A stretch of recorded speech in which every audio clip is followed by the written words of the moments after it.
એનું જૂઠણ જ ખાવું. હવે પેલી પત્નીને ખાવાનું મન થાય, પતિને ઈચ્છા ન હોય તો પણ પરાણે આમ ઠૂસી ઠૂસીને ખવડાવે ને, તું ખાય પછી જ હું ખાઉં. એને બિચારાને તરસ ન લાગી હોય તો પરાણે આમ મોઢું ખોલીને પાણી પીવડાવે, તું જૂઠણ કર પછી જ હું પાણી પીવું. પેલો કંટાળ્યો, રાત્રે ઊંઘવાનું પણ હરામ થઈ ગયું. રાત્રે ઊંઘની ગોળી ખાય પછી જ બિચારાને ઊંઘ આવે. એકવાર આખો દિવસનો પરિશ્રમ કરીને થાક્યો અને રાત્રે સરસ અને મીઠી નીંદર આવી ગઈ તો પેલી ઊંઘમાંથી ઉઠાડ્યો કે તમે ગોળી ખાવાનું ભૂલી ગયા, ગોળી ખાઓ ને પછી ઊંઘો. એવો કંટાળી ગયો કે થોડા દિવસમાં ઘર છોડીને જ ભાગી ગયો. પતિ કંટાળી જાય, પતિવ્રતા ધર્મ કેવો. એટલા માટે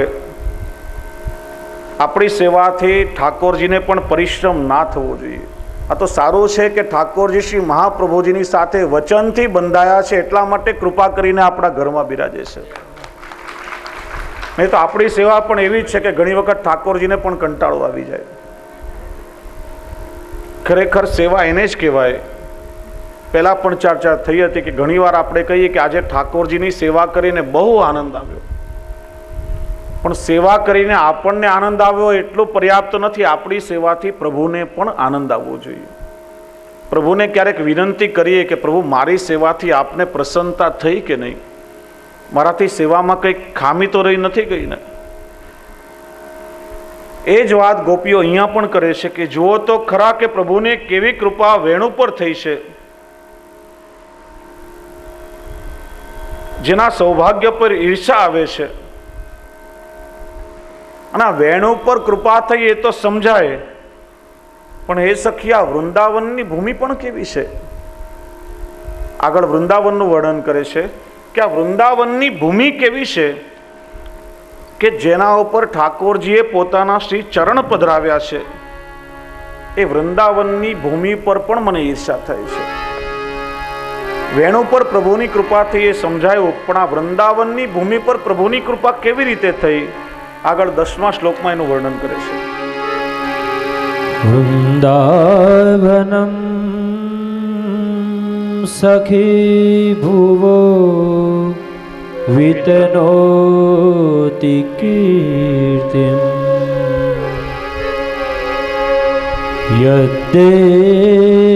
યદ્દેવકી સુત પદાંબુજ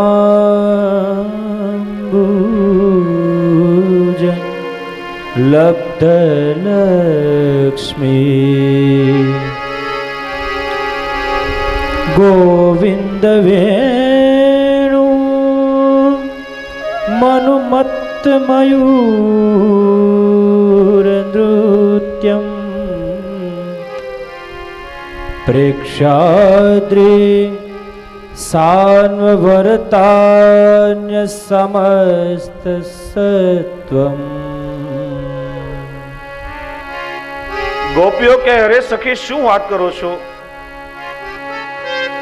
વેણુની ઉપર ઠાકોરજીએ જે કૃપા કરી એ તો સમજમાં આવે, પણ મને તો જેના સૌભાગ્ય પર ઈર્ષા આવે છે એ આ વૃંદાવનની ભૂમિ છે કે જે ભૂમિ ઉપર સ્વયં ઠાકોરજીએ ખુલ્લા ચરણારવિંદથી ભ્રમણ કર્યું છે.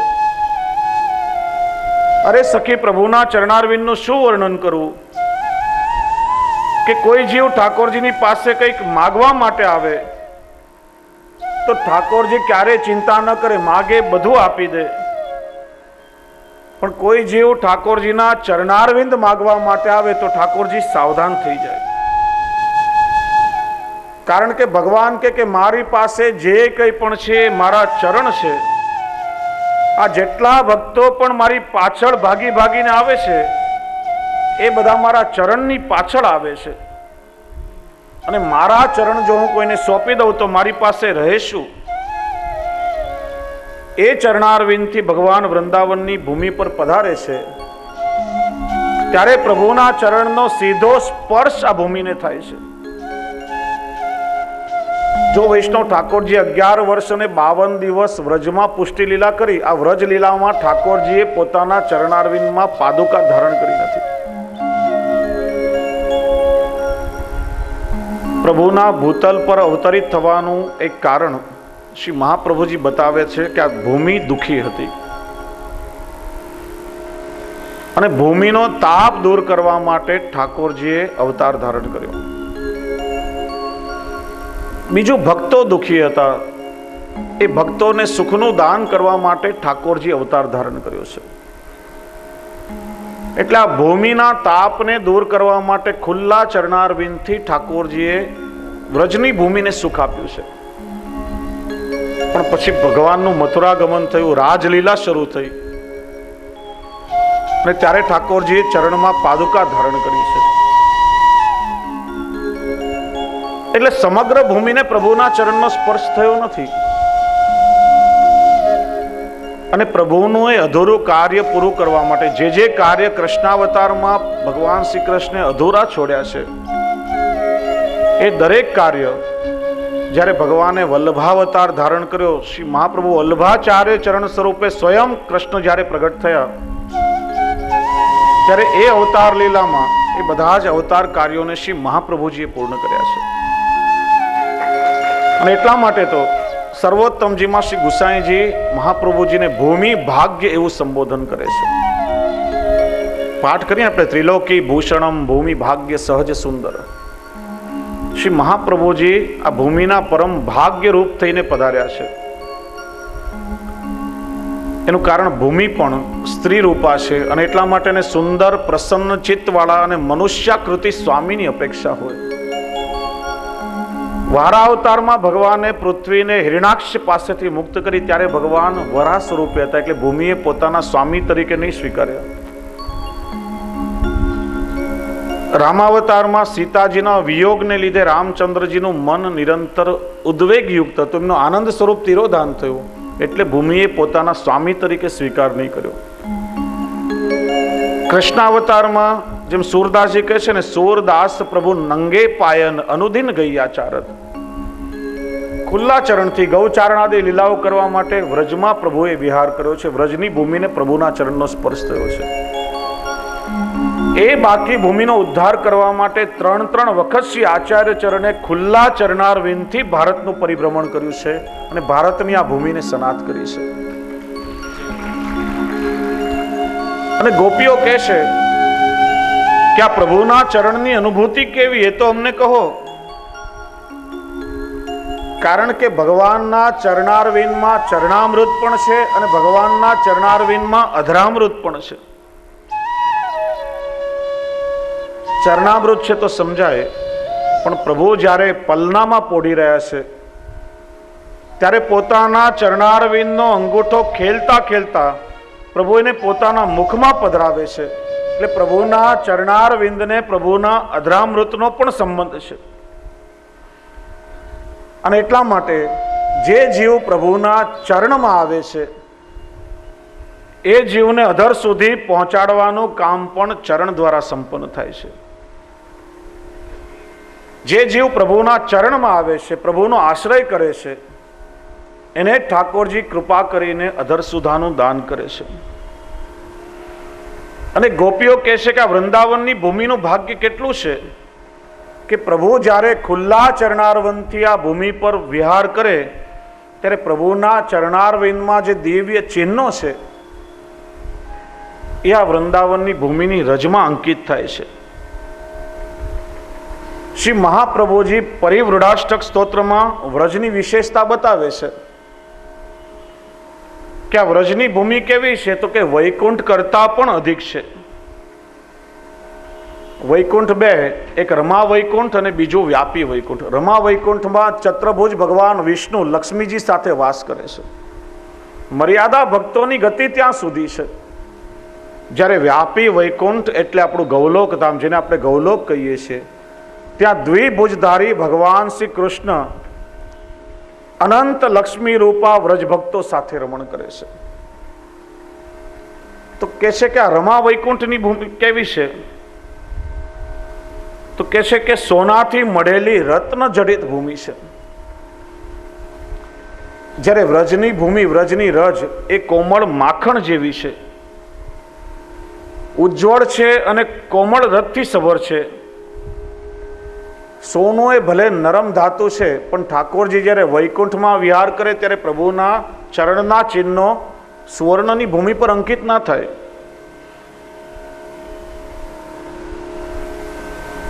વૈકુંઠમાં જે પ્રભુના ભક્તો છે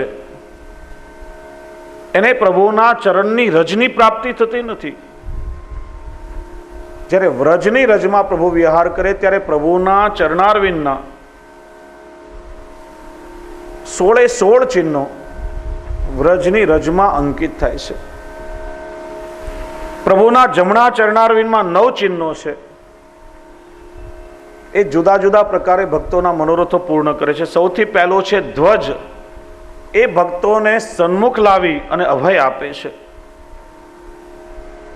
બીજું ચિહ્ન છે પ્રભુના ચરણમાં અંકુશ. એ લૌકિકમાં ભટકતું ચંચળ મન એને પ્રભુમાં સ્થિર કરે છે. ત્રીજું છે કમળ. એ ભક્તોને સુખ આપે છે. વજ્ર ભક્તોના ભારે પાપો અને ભક્તોના હૃદયની કઠોરતાને તોડે છે.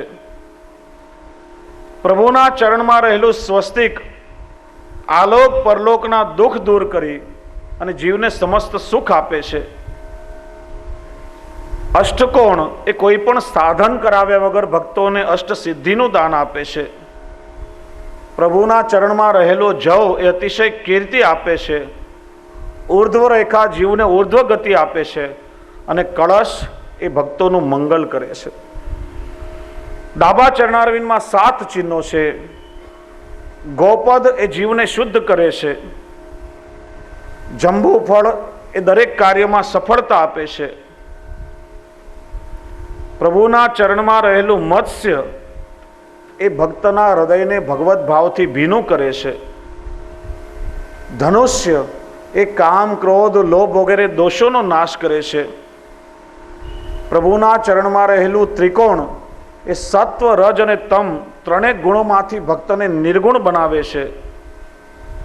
અર્ધચંદ્ર એ જીવની બુદ્ધિ નિશ્ચલ કરે છે અને પ્રભુના ચરણમાં રહેલું વ્યોમ એ પોતાના સ્વામી પ્રભુ તરફ જીવાત્માની ગતિ કરાવે છે. આ 16 ચિહ્નો જે ભગવાનના ચરણમાં રહેલા છે, આ 16 ચિહ્ન વ્રજની રજમાં પણ છે. અને એટલા માટે જ કહેવાયું કે ભગવાનના ચરણની રજ કેવી, તો કે જેમાં જળને પણ ચૈતન્ય કરવાનું સામર્થ્ય રહેલું છે. રામાવતારનો એ પ્રસંગ સાંભળ્યો છે કે રામચંદ્રજી જ્યારે વનગમન કરવા પધારે છે, એમના માટે વનવાસ માગવામાં આવ્યો, ત્યારે સરયુના કિનારે પેલો કેવટ પોતાની નાવ લઈને ઊભો છે. અને જેવા રામચંદ્રજી નાવમાં બિરાજવા માટે જાય ત્યારે કેવટ કહે છે કે ભગવાન ઉભા રહો, પહેલા મને તમારા ચરણ ધોઈ લેવા દો, કારણ કે મેં સાંભળ્યું છે કે તમારા ચરણના રજની સ્પર્શથી પથ્થરમાંથી અહિલ્યા સજીવન થઈ ગઈ. તમારા ચરણમાં તો જળને પણ ચેતન કરવાનું સામર્થ્ય રજમાં છે. અને મારી પાસે તો મારી આજીવિકાનું સાધન એકમાત્ર મારી નાવ છે. એને તમારા ચરણની રજનો સ્પર્શ થશે ને એમાંથી સ્ત્રી બની જશે તો એક તો પહેલાથી ઘરમાં છે, બબ્બેને કેવી રીતે સાચવીશ? માટે પહેલા તમારા ચરણ મને ધોઈ લેવા દો. મર્યાદા પુરુષોત્તમના ચરણની રજમાં જળને ચૈતન્ય બનાવવાનું સામર્થ્ય છે. શ્રી મહાપ્રભુજી કહે છે કે ભગવાન શ્રી કૃષ્ણ તો પુષ્ટિ પુરુષોત્તમ છે, એમના ચરણની રજ કેવલ જળને સામર્થ્ય નથી બનાવતી, પણ એ તો સ્વયં ભગવદ રૂપ બનાવી દે છે. એટલા માટે તો મુક્તિ ભગવાનને પૂછે છે, મુક્તિ કહે ગોપાલ સો મેરી મુક્તિ બતાય. મુક્તિ કહે છે કે હે ભગવાન, હું તો બધાને મોક્ષ આપું છું, પણ મારી મુક્તિ કેવી રીતે થાય? હું કેવી રીતે મુક્ત થાઉં? મુક્તિ કહે ગોપાલ સો મેરી મુક્તિ બતાય. ભગવાને કહ્યું, બ્રજરજ ઉડ મસ્તક લગે મુક્તિ મુક્ત હે જાય. આ વ્રજની રજ ઉડીને જ્યારે તારે માથે લાગશે ત્યારે હે મુક્તિ, તને પણ મોક્ષ મળી જશે. એટલા માટે ભગવાન શ્રી કૃષ્ણના ચરણની રજ સ્વયં ભગવદ રૂપ છે ને એટલા માટે વૈષ્ણવો આ વ્રજની રજનું પ્રભુની જેમ જ ઘરમાં સેવન કરે છે. મુરારી પદ પંકજ સ્ફુરત મંત રેણુત્કટા. વ્રજની રજ અને વ્રજનું જલ આ બંને સ્વયં ભગવદ રૂપ છે, એટલા માટે આપણે એનું સેવન કરીએ છીએ. બીજું કહે છે કે આ પૃથ્વી છે, ભૂમિ છે, આ ભૂમિ દેવીનું મુખારવિંદ એટલે વ્રજ પ્રદેશ અને મુખારવિંદનો ભાલ પ્રદેશ એટલે વૃંદાવન. અને કોઈ પણ સ્ત્રીનું સૌભાગ્ય ક્યારે ઉજ્જવળ થાય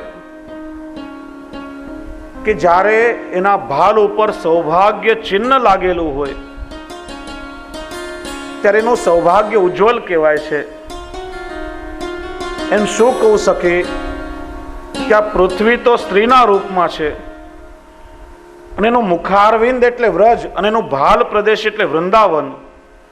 અને જ્યારે પ્રભુના ચરણારવિંદ એવા વૃંદાવનમાં પડે છે ત્યારે જ પૃથ્વી દેવીનું સૌભાગ્ય ધન્ય બને છે. હે સખી, મને લાગે છે કે વૃંદાવનની ભૂમિ એવું શું કર્યું છે કે જે ભૂમિને ભગવાન પોતાની માને છે. અને આવા વૃંદાવનમાં જ્યારે પ્રભુ પધારે ત્યારે ગોપીઓ કહે કે મારા ભક્તોનું અંતઃકરણ એ પણ પ્રભુ વૃંદાવન છે, અમારું અંતઃકરણ એ પણ આપનું રમણ સ્થળ છે. જેમ પ્રભુ આ વૃંદાવનની અંદર અનેક પર્વતો છે, એમ અમારા અંતઃકરણમાં પણ અનેક પર્વતો રૂપી મનોરથો છે. હે પ્રભુ, જેમાં વૃંદાવનમાં સરિતા રૂપી યમુનાજી વહે છે, એમ અમારા અંતઃકરણમાં પણ આપની સ્નેહરૂપી સરિતા વહી રહી છે. માટે જેમ વૃંદાવનમાં આપના ચરણ પધરાવો છો, એમ પ્રભુ અમારા અંતઃકરણમાં પણ કૃપા કરીને આપના ચરણ પધરાવો. આપના પદાંબુજ ચરણારવિંદે ત્રિવિધ તાપને નિવારવા વાળા છે. એનો સ્પર્શ જેમ વૃંદાવનની ભૂમિને થાય છે, એમ કૃપા કરીને અમારા અંતઃકરણને પણ આપના ચરણનો સ્પર્શ કરાવો. અને આ વૃંદાવનની ભૂમિ કેવી છે તો કહે છે કે જ્યાં ઠાકોરજીનો નિત્ય રાસ થાય છે, નિત્ય જ્યાં પ્રભુ અસ્ખલિત રૂપે પોતાની અનેક લીલાઓ સંપન્ન કરે છે, એવી આ વૃંદાવનની ભૂમિ છે. ચાલો વૈષ્ણવ સાથે મળી અને આપણે સૌ વૃંદાવનનું સ્મરણ કરીએ અને સાથે મળીને આપણે એ વૃંદાવનની ભૂમિનો આનંદ લઈએ. બધા વૈષ્ણવ સાથે મળીને ગાન કરશો અને આનંદ આવે તો ઉભા થઈને વૈષ્ણવ રાસ પણ લઈ શકે છે. એની પણ શું છે? વૃંદાવન કુંજરડિયા બનો રે,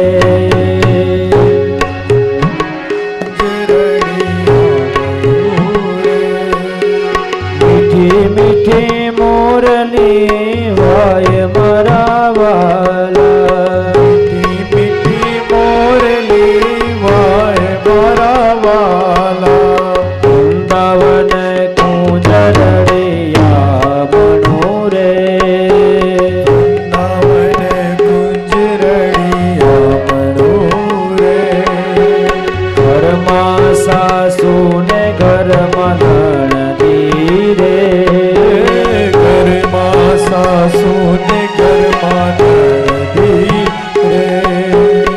એમ કરી બહાર જવાય મારા વાલા, એમ કરી બહાર જવાય મારા વાલા. વૃંદાવન કુંજરડિયા બનો રે, વૃંદાવન કુંજરડિયા બનો રે.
ચઢા છે કદમ જાળવે રે પ્રભુજી ચડ્યા છે કદમ જાળવે કેમ કરે રમીએ રાસ મારા વાલા કેમ કરી રમીએ રાસ મારા વાલા વૃંદાવન તુજ રળિયા રે વૃંદાવન તુજ રળિયા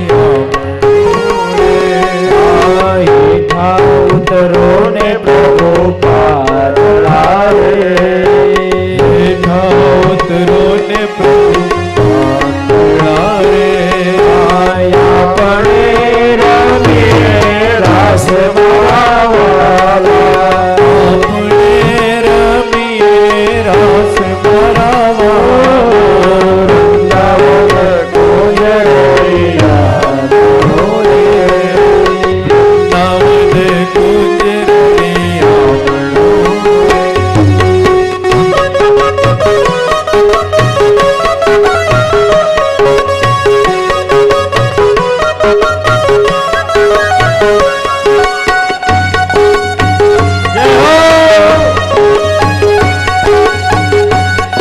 રાધે રાધે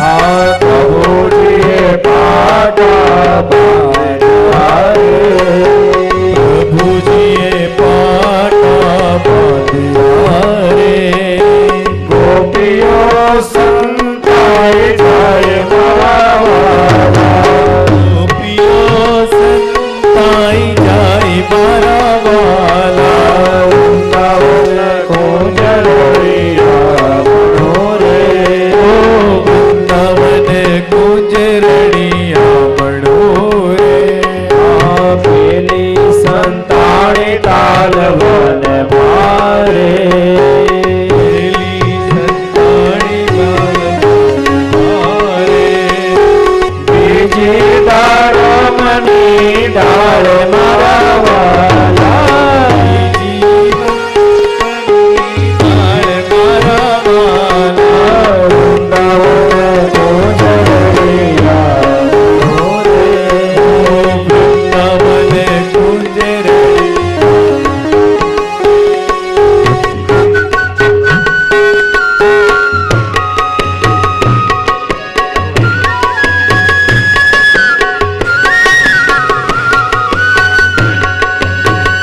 જય હો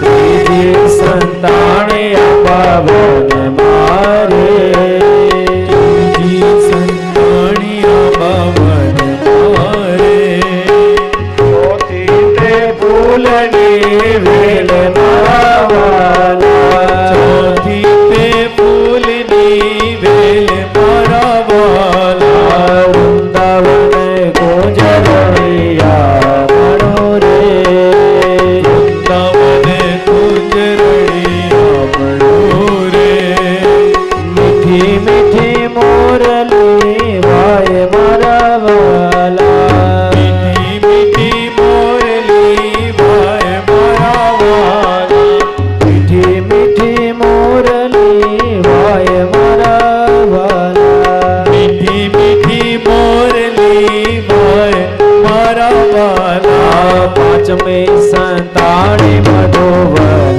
મારે પાંચમી સંતાણી મધુવન મારે છઠ્ઠી કદમની ડાળ મારા વાલા છઠ્ઠી કદમની ડાળ મારા વાલા છઠ્ઠી કદમની ડાળ મારા વાલા છઠ્ઠી કદમની ડાળ મારા વાલા વૃંદાવન કુંજ રળિયા રે વૃંદાવન કુંજ રળિયા રે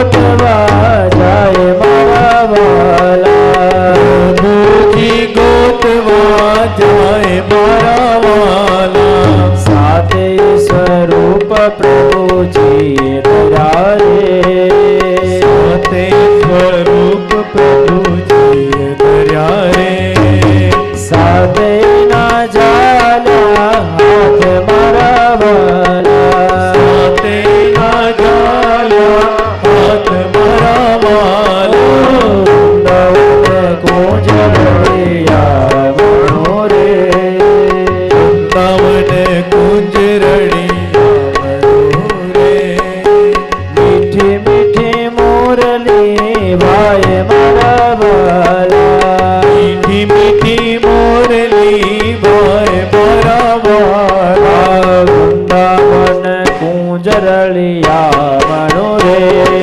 વૃંદાવન કુંજ રળિયા મનો રે, મીઠી મીઠી મોરલી ભાઈ મારા વાલા, મીઠી મીઠી મોરલી ભાઈ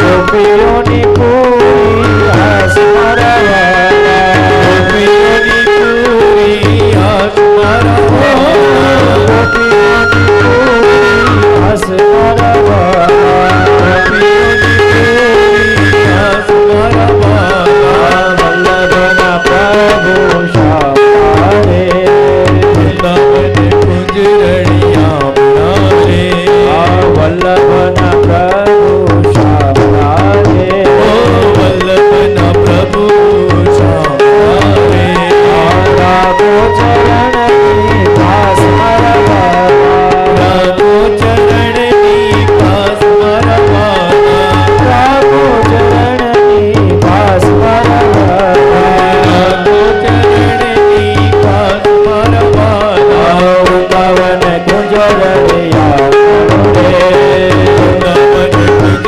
રળિયા મનો રે, મીઠી મીઠી મોરલી ભાઈ મારા વાલા, મીઠી મોરલી ભાઈ મારા વાલા, મીઠી મીઠી મોરલી ભાઈ મારા વાલા, મીઠી મીઠી મોરલી ભાઈ મારા વાલા, વૃંદાવન કુંજ રળિયા મનો રે, વૃંદાવન કુંજ રળિયા મનો રે, મીઠી મીઠી મોરલી ભાઈ મારા વાલા, મીઠી મીઠી મોરલી ભાઈ મારા વાલા, મીઠી મીઠી મોરલી ભાઈ મારા વાલા, મીઠી મીઠી મોરલી ભાઈ મારા વાલા, વૃંદાવન કુંજ રળિયા મનો રે, વૃંદાવન કુંજ રળિયા મનો રે,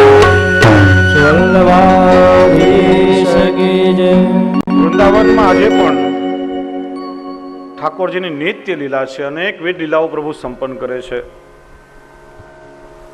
અને ગોપી કહે છે કે અરે સખી, આ વૃંદાવન તો ભગવાનના ચરણત્વને પામ્યું છે. આ વૃંદાવનની રજ એ સ્વયં ઠાકોરજીની ચરણરૂપ છે. પ્રભુના ચરણમાં લક્ષ્મી નિત્ય વાસ કરે છે. સહજ રૂપે પ્રભુના ચરણમાં લક્ષ્મી બિરાજે છે. જો વૈષ્ણવ એટલા માટે શ્રી વલ્લભ એ પણ પ્રભુના વદનાવતાર છે.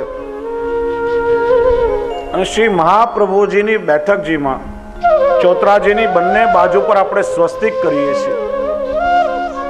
ઘણા વૈષ્ણવ પૂછતા હોય કે શ્રી મહાપ્રભુજીના બેઠકજીમાં સાથિયાનું સ્વસ્તિકનું ચિહ્ન કેમ થાય? કારણ કે સ્વસ્તિક એ લક્ષ્મીનું ચિહ્ન છે, અને ઠાકોરજીના ચરણમાં જ લક્ષ્મીનો વાસ છે. એમ શ્રી વલ્લભના ચરણમાં પણ લક્ષ્મીનો વાસ છે. એટલા માટે શિવલ્લભમ પલાઠીવાળીને બિરાજતા હોય એ ભાવથી ચોતરાજીમાં બંને જગ્યા પર સ્વસ્તિકના ચિહ્ન થાય છે. ગોપીઓ કહે છે કે પ્રભુના ચરણારવિંદમાં લક્ષ્મી સહજ છે, તેથી વૃંદાવનમાં લક્ષ્મીની પણ નિત્ય સ્થિતિ છે. વૃંદાવને ભગવત ચરણ દ્વારા જ આ લક્ષ્મીને પ્રાપ્ત કરી છે, એટલા માટે વૃંદાવન લબ્ધ લક્ષ્મી બન્યું છે. અને વૃંદાવને કેવલ લક્ષ્મી પ્રાપ્ત નથી કરી, પણ સાથે સાથે ને ભક્તિ અને જ્ઞાન પણ પ્રાપ્ત થયા છે. હે સખી, ભગવાન જ્યારે વેણુનાદ કરે છે ત્યારે એવું લાગે છે કે જાણે નીલ મેઘ મધુર મધુર મંદ સ્વરે ગર્જના કરતા હોય. અને શ્રવણ કરીને વૃંદાવનમાં રહેલા મયુરો પણ મત્ત બની જાય છે અને ઉન્મત્ત થઈને કલા કરવા લાગે છે. હે સખી, પ્રભુના વેણુનાદનું શ્રવણ કરીને તો બધું જ ભૂલી જવાય છે. મન નાચવા લાગે છે અને ભક્તિના ઉદ્રેકથી જ પ્રાણીને દેહાનુસંધાન રહેતું નથી. જો આ મોર નાચી રહ્યા છે, એ મારા મોહનની મોરલીના નિનાદે પણ તેને ભક્તિ રસથી પરિપ્લાવિત કર્યા છે. અને ભક્તિ રસમાં નિમગ્ન થઈને બધું ભૂલીને મોર જાણે થીરકી રહ્યા છે. એને જ આવી ભક્તિ પ્રાપ્ત થઈ છે, વસ્તુતઃ વૃંદાવનને જ પ્રાપ્ત થઈ છે. અને વૃંદાવનનું વર્ણન કરી હવે ગોપીઓ 11મા શ્લોકમાં હરિણીઓનું મૃગલીઓનું વર્ણન કરે છે કે જુઓ, પ્રભુને વેણુને ધન્ય છે, આ વૃંદાવનની ભૂમિને ધન્ય છે. અને આ ભૂમિમાં રહેલી હરણીઓ છે, મૃગલીઓ છે, એને પણ ધન્ય છે. ધન્યાસ્તુ મૂઢ મતયોપી હરિણ્ય એતાયનંદનંદન મોપાત વિચિત્ર વેશમ આકર્ણ્ય વેણુરણિતમ સહકૃષ્ણ સારઃ પૂજા દધુર્વિરચિતા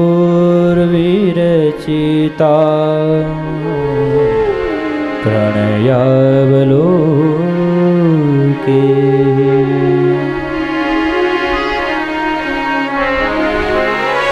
આ શ્લોકમાં પ્રભુના ઐશ્વર્ય ધર્મનું નિરૂપણ કરે છે. 11 થી 16 શ્લોકમાં પ્રભુના ઐશ્વર્ય, વીર્ય, યશશ્રી, જ્ઞાન અને વૈરાગ્ય 6 ધર્મોનું નિરૂપણ છે.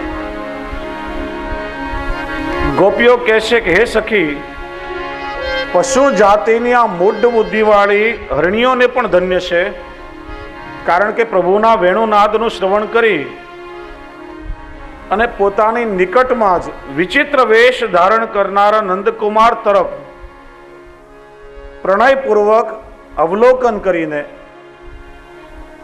આ ગોપીઓ, હરણીઓ ધન્ય થાય છે. એક પ્રકારે પ્રભુની સેવા કરે છે, એમનું પૂજન કરે છે. અને જુઓ તો ખરા કે આ મૃગલીઓ પણ એમના પતિ એવા કૃષ્ણસાર મૃગની સાથે લાવીને પ્રભુની સેવા કરી રહી છે. અને એટલા માટે વસ્તુતઃ તેઓ કૃતાર્થ છે. ગોપીઓ કહે છે કે હરણીના ભાગ્ય કેવા છે કે જ્યારે પ્રભુ વેણુનાદ કરે ત્યારે હરણીઓ ભાગતી ભાગતી જાય ને જે પ્રભુએ વિચિત્ર વેશ ધારણ કર્યો છે, આવા વિચિત્ર વેશ ધારણ કરનારા, એટલા માટે તો આગળ પ્રભુને નટવર કહ્યા. નટ એટલે કે કોઈ પણ પ્રભુના સ્વરૂપથી મોહિત થઈ જાય. અજ્ઞાનીઓ ઓળખી ના શકે, જ્ઞાનીઓને મોહિત કરી દે. કેવલ પ્રભુના પ્રેમી ભક્તો જ પ્રભુના સ્વરૂપને ઓળખી શકે છે. એટલા માટે અહીંયા શબ્દ મૂક્યો છે કે વિચિત્ર વેશ. જ્યારે પ્રભુ ધારણ કરે છે ત્યારે મોટા મોટા યોગીઓ કે મહંતો પણ પ્રભુના સ્વરૂપને ઓળખી શકતા નથી. અને એ પ્રભુના સ્વરૂપને આજે મૃગલીઓ ઓળખી લે છે કે આ પ્રભુ જ મારા સ્વામી છે. અને જુઓ કે આ મૃગલીઓ એકલી નથી આવતી, પણ પોતાના પતિ એવા કૃષ્ણસાર મૃગને સાથે લઈને દોડતી દોડતી આવે છે. અને એટલા માટે આ હરણીઓથી વધારે ભાગ્યશાળી કોણ હોઈ શકે? વૈષ્ણવ પ્રભુનો સ્વભાવ જ છે કે જ્યારે જ્યારે પ્રભુ પધારે છે ત્યારે ત્યારે પ્રભુ વિચિત્ર વેશ ધારણ કરીને જ પધારે છે. જેમ નરસિંહ અવતારમાં પ્રભુએ વિચિત્ર વેશ ધારણ કર્યો, વામન અવતારમાં વિચિત્ર વેશ ધારણ કર્યો.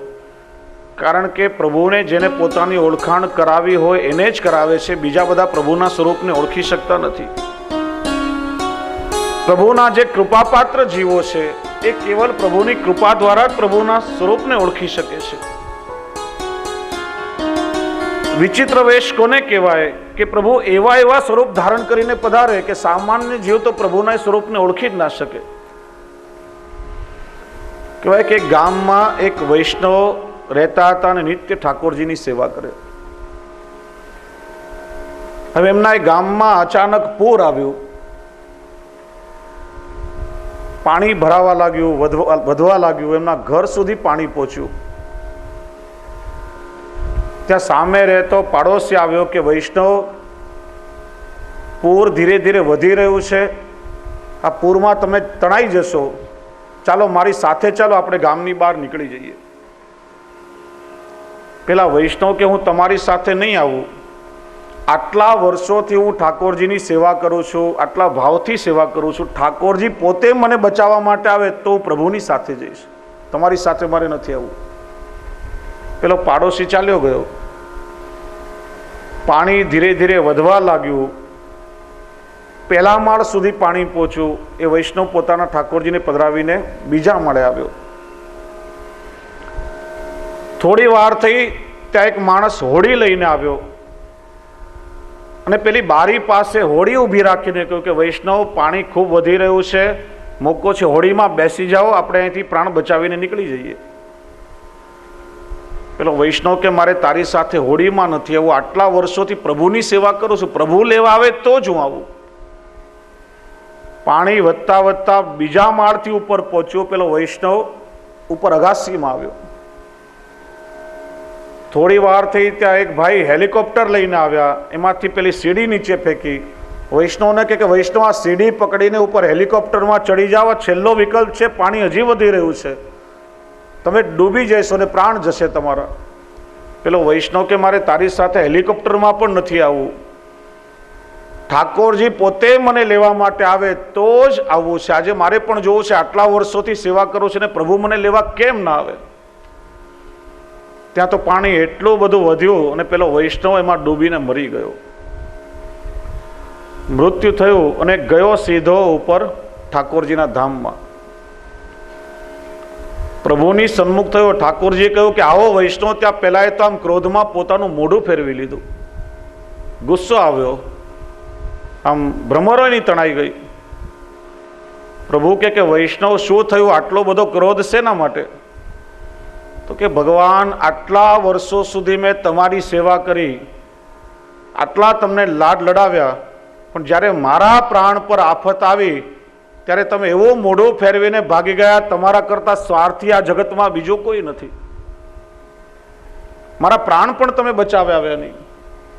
ભગવાન કર કે અરે મૂર્ખા, એક વાર નહીં, 3 વખત હું જ તારા પ્રાણને બચાવવા આવ્યો હતો. પેલા તારા પાડોશીના રૂપમાં આવ્યો, બીજી વાર હોડીવાળાના રૂપમાં આવ્યો અને ત્રીજી વાર હું હેલિકોપ્ટર લઈને આવ્યો, તે જ મારા સ્વરૂપને ઓળખ્યું નહીં. એમાં હું શું કરું? તને લેવા માટે તો હું પોતે જ આવ્યો હતો, પણ તે જ મારા સ્વરૂપને ઓળખ્યું નહીં, એમાં મારો શું વાંક છે? એમ કહે છે કે ભગવાન જ્યારે જ્યારે પધારે ત્યારે ત્યારે ભગવાન વિચિત્ર વેશ ધારણ કરીને પધારે છે. અને અહીં ચર્ચા થઈ રહી છે હરણીઓની. કહેવાય કે આ જગતમાં સર્વત્ર ઈશ્વરની અથવા જે ઐશ્વર્ય સંપન્ન વ્યક્તિ હોય, જેનામાં ઈશ્વરની ઈશ્વરતા હોય, એમનું જ પૂજન થાય છે. અહીં આ સમયે તો ભગવાને પોતાના ઐશ્વર્યાદિ ધર્મોને છુપાવી અને મનુષ્ય વેશ ધારણ કર્યો છે. પ્રભુના સ્વરૂપ કે લીલાને જાણનાર કોઈ જ્ઞાની ભક્ત હોય તો આ સમયે પ્રભુની પૂજા કરે સમજાય પરંતુ પ્રભુના સ્વરૂપ જ્ઞાનથી સર્વજ્ઞ અજાણી એવી મૂળ મતિવાળી હરણીઓ જેવા પશુઓ જો પ્રભુની પૂજા કે સત્કારને કરે તો ચોક્કસ એ ઠાકોરજીના ઐશ્વર્યનો જ સંકેત કરાવે છે. અને આ શ્લોકમાં એ જ ઐશ્વર્યનું નિરૂપણ કરવામાં આવ્યું છે. ધન્યાસ્તુ કહીને ગોપીઓ કહે છે કે આ હરણીઓને ધન્ય છે કે જેઓ પોતાના નેત્રોથી ઠાકોરજીનું સ્વાગત કરી રહી છે. ગોપીઓ કહે છે કે હરણીઓ જ્યારે ઠાકોરજીની સન્મુખ આવે છે ત્યારે એમના નેત્રોને જોઈને પ્રભુ અત્યંત પ્રસન્ન થાય છે. કારણ કે હરણીઓના નેત્ર કેવા છે તો કહે છે કે રાધાજીને પણ મૃગનયનીની એક ઉપમા આપવામાં આવી છે. સ્વામીજીના નેત્રો પણ પેલી મૃગલીઓ જેવા છે. અને જ્યારે આ બધી મૃગલીઓ ઠાકોરજીની સન્મુખ આવે છે અને પ્રભુની તરફ દ્રષ્ટિ કરીને દર્શન કરે છે ત્યારે પોતાના નેત્રો દ્વારા એ ઠાકોરજીને સ્વામીજીનું નિરંતર સ્મરણ કરાવે છે. આ પણ ઠાકોરજીની ઉત્તમ પ્રકારની સેવા છે. આપણે ચર્ચા કરી હતી કે સેવા કોને કહેવાય કે જેમાં પ્રભુનું સુખ હોય. સ્વામીજીનું સ્મરણ કરીને ઠાકોરજીને પણ અત્યંત પ્રસન્નતા થાય છે. અને એટલા માટે આ મુરલીઓ પોતાના નેત્ર દ્વારા ઠાકોરજીને નિરંતર સ્વામીજીનું સ્મરણ કરાવી રહી છે. અને એટલા માટે હરિણીઓને ધન્ય છે. બીજું કહ્યું કે હરિણીઓ એકલી નથી આવતી, પણ આ હરિણીઓ આવી છે પોતાના પતિ એવા કૃષ્ણસાર મૃગને સાથે લઈને. મજાની વાત તો એ છે કે આ મૃગલીઓ પોતાનું અલૌકિક સાધવા માટે જાય છે, પણ પોતાના લૌકિકને પણ અનુકૂળ કરીને અલૌકિક સાધવા માટે જાય છે. અને આ હરિણીઓની ભગવત સેવા જ ખરેખર ધન્ય છે. વિચારો કે એમનો ભાવ કેવો હશે કે એમના પતિ કૃષ્ણસાર મૃગ પણ આજે એમને અનુકૂળ બની ગયા છે અને એમને સાથે લઈને આવી છે. ને એટલા માટે ધન્ય છે. ને એટલે જ ભગવદીઓ ગાય છે કે ધન્ય ધન્ય વૃંદાવન કુરંગીની. ધન્ય છે આ વૃંદાવનની હરણીઓને કે જે પોતાના પતિ કૃષ્ણસાર મૃગને સાથે લાવી અને ઠાકોરજીની ભક્તિ કરી રહી છે, પ્રભુને સુખ આપી રહી છે. ધન્ય ધન્ય વૃંદારણ્ય કુરંગિની. ધન્ય ધન્ય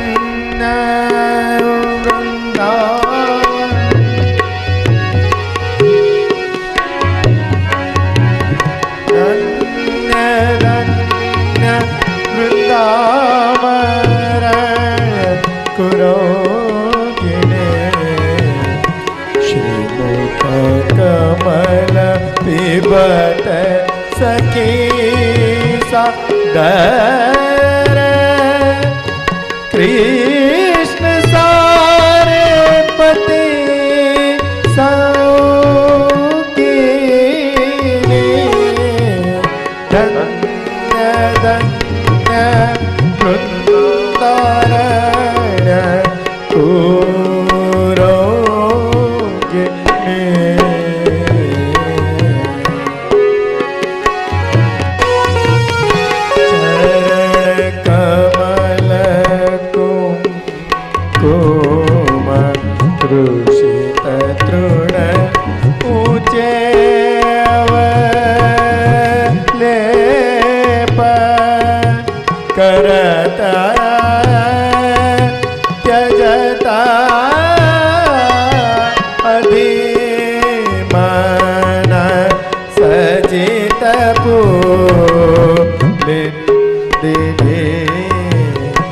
गोविंद प्रभु को अमृत नाद सुन अकित प्रवाह तरोगिनी. धन्य धन्य वृंदारण्य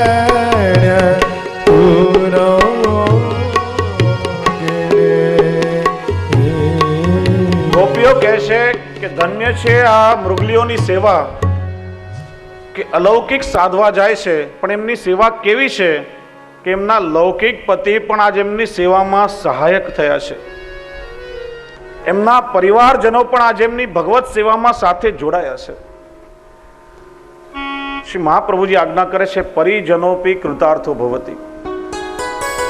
જો વૈષ્ણવ, એક આપણે જે પ્રભુની પ્રત્યક્ષ સેવા કરીએ, સેવા કરી કહેવાય, અને આપણી સેવામાં કોઈ સહાયક થાય તો એને આપણે ત્યાં પરિચર્યા એવું કહેવામાં આવે છે.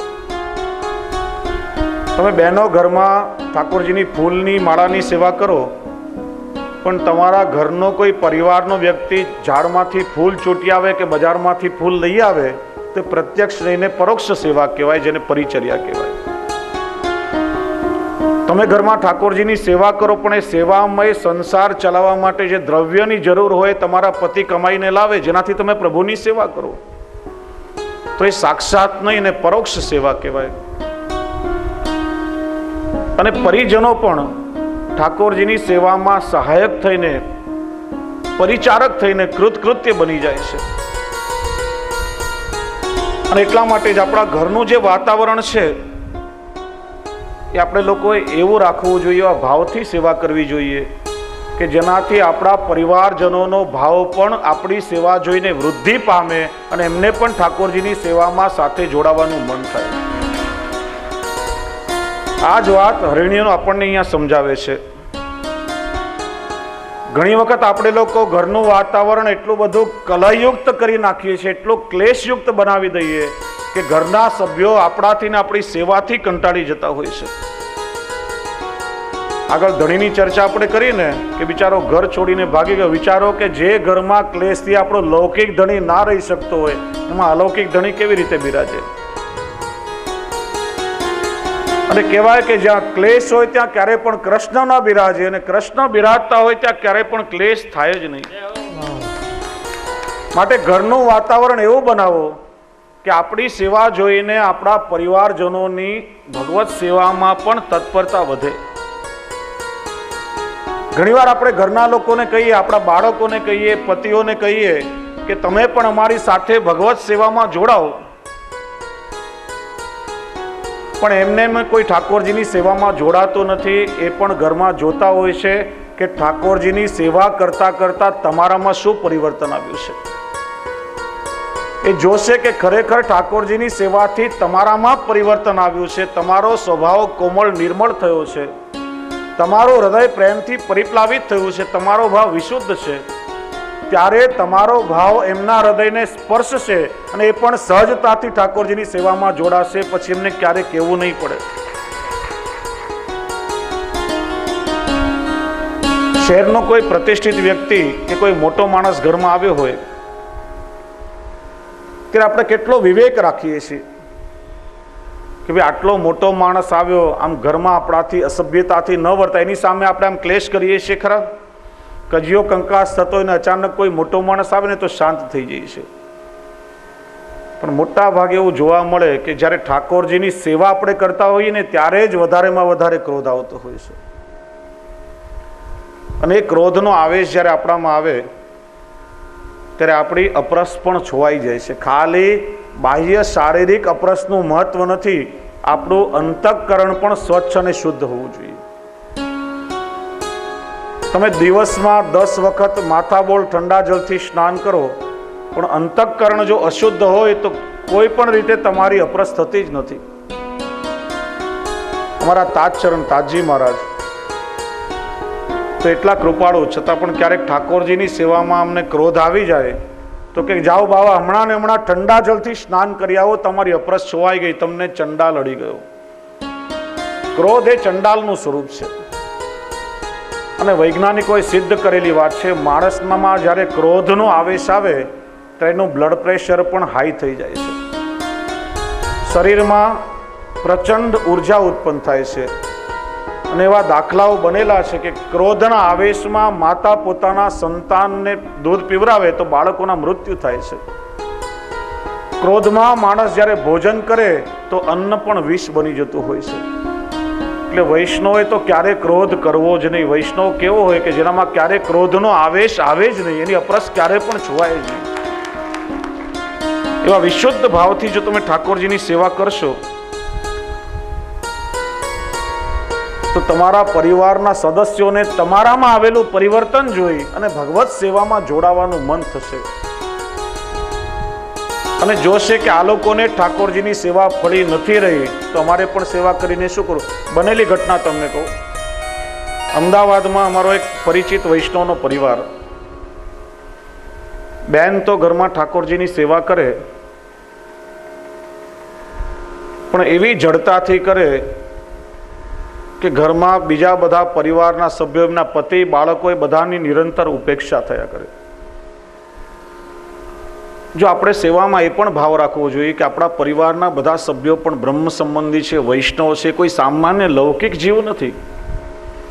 એ બધા પણ ભગવત ભક્તો છે, વ્રજ ભક્તો છે. અને ઠાકોરજીએ જ્યારે મારો એમની સાથે સંબંધ જોડ્યો છે ત્યારે એમની સેવા કરવી એ પણ મારો ધર્મ છે. અને લૌકિક સ્વભાવ છે. ઘણીવાર લૌકિકમાં પરિવારના સભ્યોની ઉપેક્ષા વધારે પડતી થાય ને, એમનો અનાદર થતો હોય ત્યારે એ લોકો અનુકૂળ થવાને બદલે પ્રતિકૂળ બની જતા હોય છે અને એનાથી આપણી સેવામાં અવરોધ આવે છે, ચિત્તમાં પણ ઉદ્વેગ આવે છે અને પ્રભુ ક્યારે પણ પ્રસન્ન થતા નથી. હંમેશા પ્રસન્ન ચિત્તથી સેવા કરીએ તો ઠાકોરજીને પ્રસન્નતા થાય છે. ભાઈ બેન ઠાકોરજીની સેવા તો કરે પણ ઘરમાં બધાની ઉપેક્ષા થાય. સવારે એમના પતિ જાગે કે ભાઈ ચા બનાવો, કે આ તપેલીમાં દૂધ અને બાજુમાં ચા પાણી બધું રાખ્યું છે, હાથે બનાવીને પી લો, હું હમણાં સેવામાં છું. ઓફિસ જવાનો સમય થાય કે ભાઈ ટિફિન તૈયાર છે, કે રસોઈ બનાવીને તૈયાર છે, જાતે ટિફિન ભરી લો, હું હમણાં સેવામાં છું. બાળકો નિશાળેથી આવે, જમવાનો સમય થાય તો કે ભાઈ તમારા હાથે જમી લો, હમણાં મારી પાસે ટાઈમ નથી. નિરંતર આવી ઉપેક્ષા થઈ ત્યારે એક સમયે પેલા એના પતિને એટલો ક્રોધ આવ્યો અને ક્રોધમાં માણસ હંમેશા વિવેક ભૂલી જાય છે અને કંઈ ભાન રહેતું નથી. અને ક્રોધના આવેશમાં એ ત્રીજે માળે રહેતા હતા. ઠાકોરજીના ચિત્રજીને જાપીને બધું ઉપાડીને ત્રીજે માળેથી સીધો નીચે ગાયમણે કરી દીધો. એટલે તમે જો કે આપણા સ્વભાવના કારણે ઠાકોરજીને કેટલો બધો પરિશ્રમ સહન કરવો પડ્યો. પછી એ ભાઈને પસ્તાવો પણ થયો કે ક્રોધના કારણે આટલો મોટો અપરાધ થઈ ગયો. બંને પછી મારી પાસે આવ્યા, પશ્ચાતાપ પણ થતો તો, આંખમાંથી અશ્રુ પણ વહેતા હતા. પછી મેં એમને સમજાવ્યું કે બેન આ તમારા લૌકિક સંબંધીઓ નથી, એમાં પણ તમે ભગવત ભાવ રાખો, એમને સાચવો, એમને રાજી કરીને પ્રભુની સેવામાં જોડાશો તો એ ક્યારે તમને પ્રતિકૂળ નહીં બને, તમારા મનમાં પ્રસન્નતા રહેશે અને પ્રભુ પણ રાજી થશે. અને પછી એ બેને સેવાનો ક્રમ એવો બનાવ્યો કે પરિવારમાં બધાને સાચવે અને પછી ઠાકોરજીની સેવા કરે. આજે ઠાકોરજીની કૃપાથી આખો પરિવાર સેવા કરે છે, બધા સન્મુખ થયા છે. અહીં એ જ વાત બતાવી કે આ ઋણિયોનો ભાવ કેટલો વિશુદ્ધ હતો કે એમના પતિ કૃષ્ણસાર મૃગ પણ આજે એમને અનુકૂળ બની ગયા છે અને એમની ભગવત સેવામાં એમને સહાયક થઈ ગયા છે. આ શ્લોકમાં આ જ વાત ગોપીજનો કહે છે અને કહે છે કે આ મૂળ હરણીઓ તો ભાગ્યશાળી છે કે પ્રભુના દર્શન કરે છે, પણ આકાશમાં વિમાનમાં વિચરણ કરી રહેલી પેલી દેવ પત્નીઓ પ્રભુના દર્શન કેમ કરી શકતી નથી? આ દેવ પત્નીઓ એવું શું કર્યું કે પ્રભુના દર્શન થતા નથી? અને એ વર્ણન આગળ 12મા શ્લોકમાં કરે છે, જેની આપણે કાલે ચર્ચા કરીશું. સમય ઘણો થયો છે, કારણ કે ન કાલો નિયામક. ભક્તિ માર્ગમાં પ્રભુની સેવા અને ગુણગાનમાં સમયનું કોઈ બંધન હોય જ નહીં. પ્રભુની સેવા અને ઠાકોરજીના સ્મરણમાં તો કાળ પણ સ્થિર થઈ જતો હોય છે. એટલા માટે આવતીકાલના સત્રમાં 3 વાગે વૈષ્ણવ બરાબર સમયસર આવી જજો, કારણ કે આવતીકાલે રાત્રે બીજો પણ એક કાર્યક્રમ છે. ઘણા સમયથી યમુના બચાવો આંદોલન ચાલી રહ્યું છે, યમુનાજીના શુદ્ધિકરણ માટે. હવે તો યમુનાજીનો મૂળ પ્રવાહ પાછો પ્રગટ થાય એ માટેના પ્રયત્ન ચાલી રહ્યા છે અને એ વિશે ઘણી બધી જાણકારી ને માર્ગદર્શન કાલે મળશે. ઘણા બધા આચાર્ય ચરણો પધારશે, ગોકુલથી ભૂષણ બાવા અને ખાસ યમુના બચાવો સમિતિના સદસ્યો પણ આવશે. તો રાત્રે 9 થી 11 સુધી વિશેષ કાર્યક્રમ રાખવામાં આવ્યો છે. એટલે આવતીકાલે આપણું સત્ર બરાબર બપોરે 3 થી 6:30 વાગ્યા સુધી ચાલશે, એટલે સમયસર વૈષ્ણવ આવી જશે. બોલીએ શ્રી દ્વારિકાધીશ શ્રી વલ્લભાધીશ. सब आरती उतारो मेरे लालन की, मेरे लालन की, मेरे बालन की. सब आरती उतारो मेरे लालन की. मात यशोमती करते आरती, गिरिधर लाल गोपालन की. सब आरती उतारो मेरे लालन की. कंस निकंदन जय जगवंदन, कृष्ण कृपाळु दयालन की. सब आरती उतारो मेरे लालन की. ब्रज जन मिली सब मंगल गावत, छवि निरखत नंद लालन की. सब आरती उतारो मेरे लालन की. मोर मुकुट पीतांबर कुंडल, मुख पर लाली गुलाबन की. सब आरती उतारो मेरे लालन की. मोतिन माल की और छटारो, ऊपर तुलसी मालन की. सब आरती उतारो मेरे लालन की. कृष्णदास बलिहारी छवि पे, कृष्ण कन्हैया लालन की. सब आरती उतारो मेरे लालन की. सब आरती उतारो मेरे लालन की.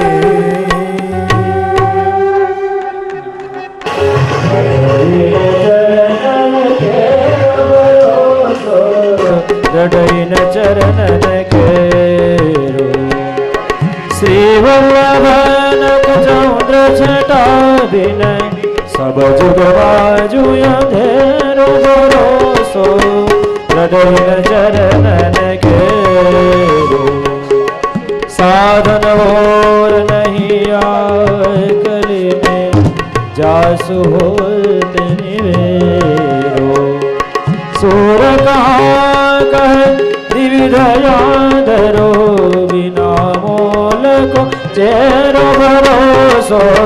हृदय चरणन केरो, हृदय चरणन केरो भरोसो. हृदय चरणन, हृदय चरणन, हृदय चरणन केरो.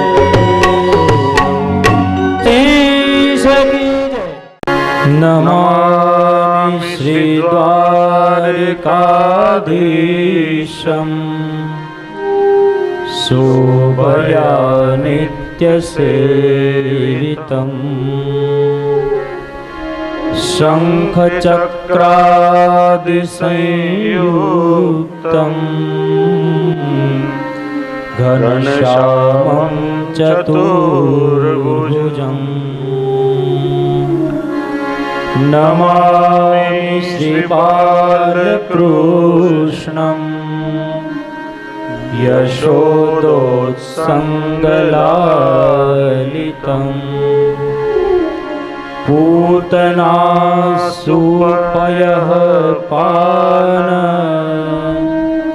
रक्षिता शेषबालकम्. प्रभुर्नंद कुमारो में, स्वामिनी वृषभानुजा.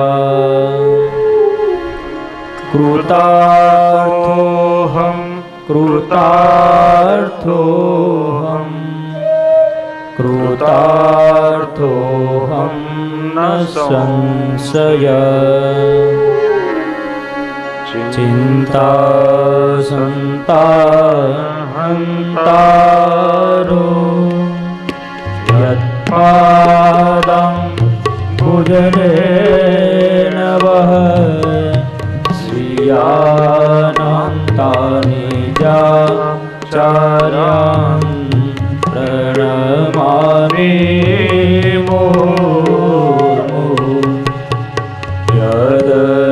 યદનુપ્રહતો જંતુઃ સર્વદુઃખાતિગો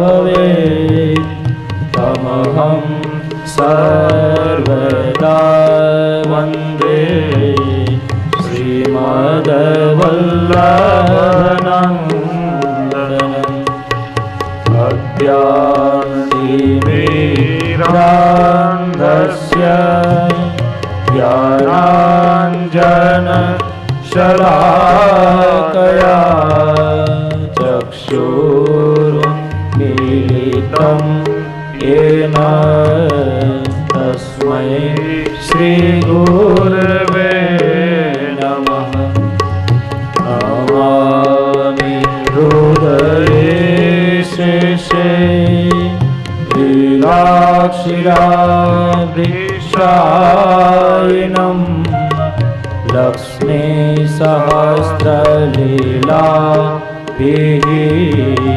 सेव्यमानं कलानिधि चतुर्भिश्च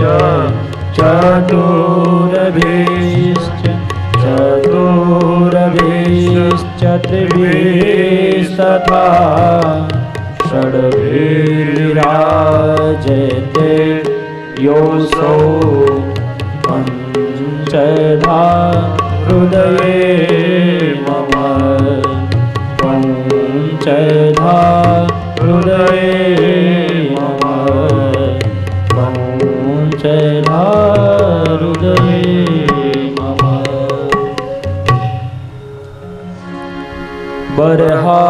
बर्हापीडं नटवरवपुः कर्णयोः कर्णिकारम्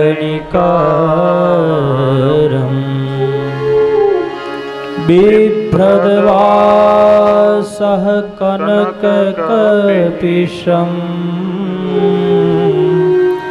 वैजयन्तीं च मालाम् रन्ध्रानवेणोरधरसुदया पूरयन् गोपवृन्देः वृन्दारण्यं स्वपदरमणम् प्राविशद्गीतकीर्तिः तानेव श्रीमदाचार्य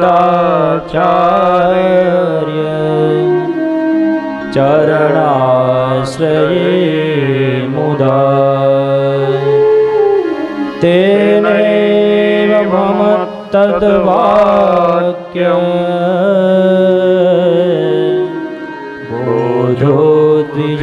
बोधोद्विजायते पुष्टिमार्गीय सर्वज्ञ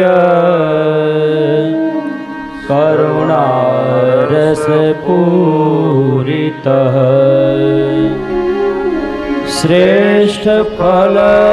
श्रेष्ठफलप्रदाता च तस्मै श्री गुरवे नमः तस्मै श्री गुरवे नमः तस्मै श्री गुरवे नमः। बोलिए श्री द्वारिकाधीश की जय वल्लभाधीश की जय।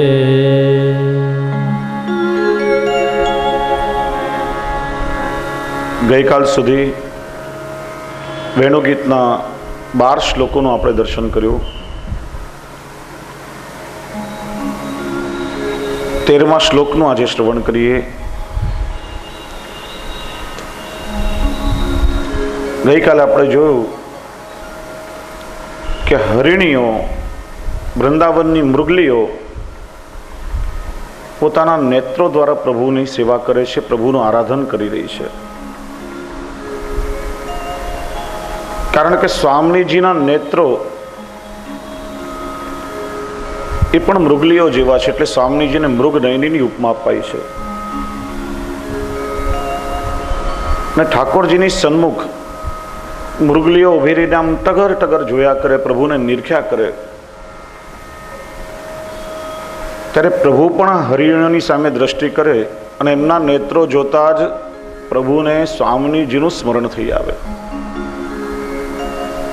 પોતાના પ્રિયતમને એમની પ્રિયતમાનું સ્મરણ કરાવવું, જેનાથી પ્રભુને સુખ થાય, એ પણ ઉત્તમ સેવા છે. અને પોતાના પતિઓની પરિવાર સાથે આવી કૃષ્ણસાર મૃગને સાથે લાવી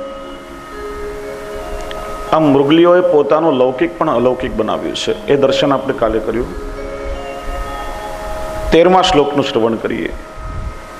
કૃષ્ણમ નિરીક્ષ્ય વનિતોત્સ ચારુવેશમ શ્રુત્વા ચતત વણિત વેણુ વિચિત્ર ગીતમ દેવ્યો વિમાન ગતય સ્મરનુન્ન સારઃ દ્રશ્યત પ્રસૂન કબરા મુમુહુર વિનિવ્ય.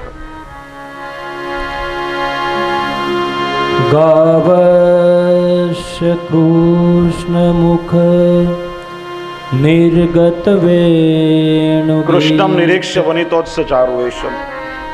કૃષ્ણમ નિરીક્ષ્ય વનિતો સવચારુવેશમ શ્રુત્વા ચ ત્વકવણિત વેણુ વિચિત્રગીતમ દેવ્યો વિમાનગતયઃ સ્મરનુન સારા ભ્રશ્યત પ્રસૂન કબરા મુમુહુર્વિનિવ્ય.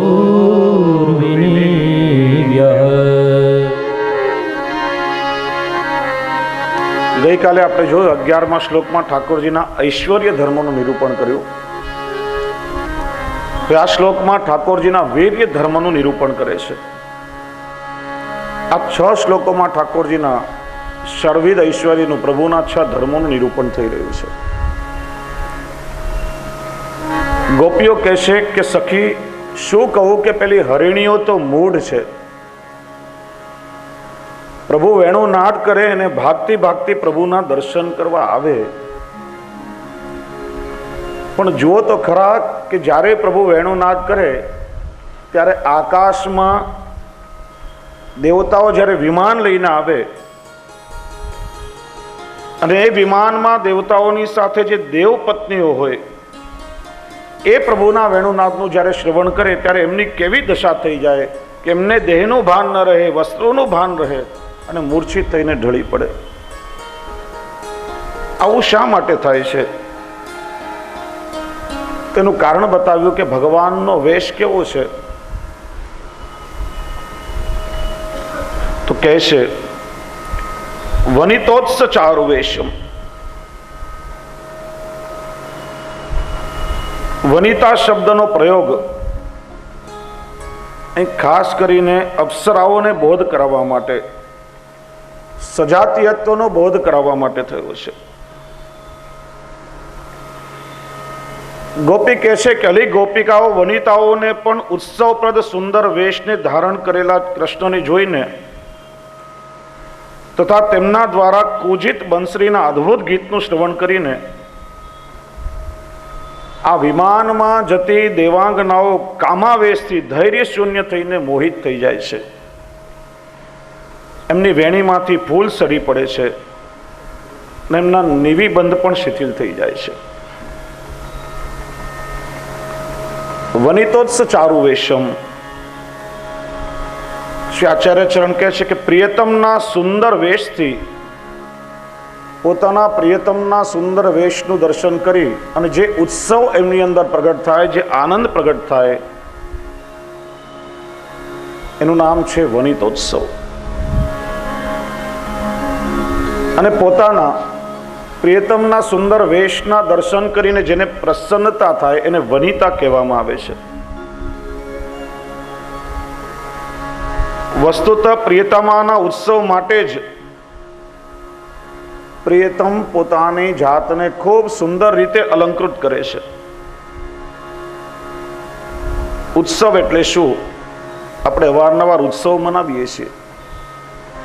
ઉત એટલે આનંદ, સૌ એટલે પ્રસવ. હૃદયમાંથી આમ સહજ આનંદનો પ્રાદુર્ભાવ થાય, હૃદયમાંથી સહજ આનંદ પ્રગટ થાય, એનું નામ છે ઉત્સવ.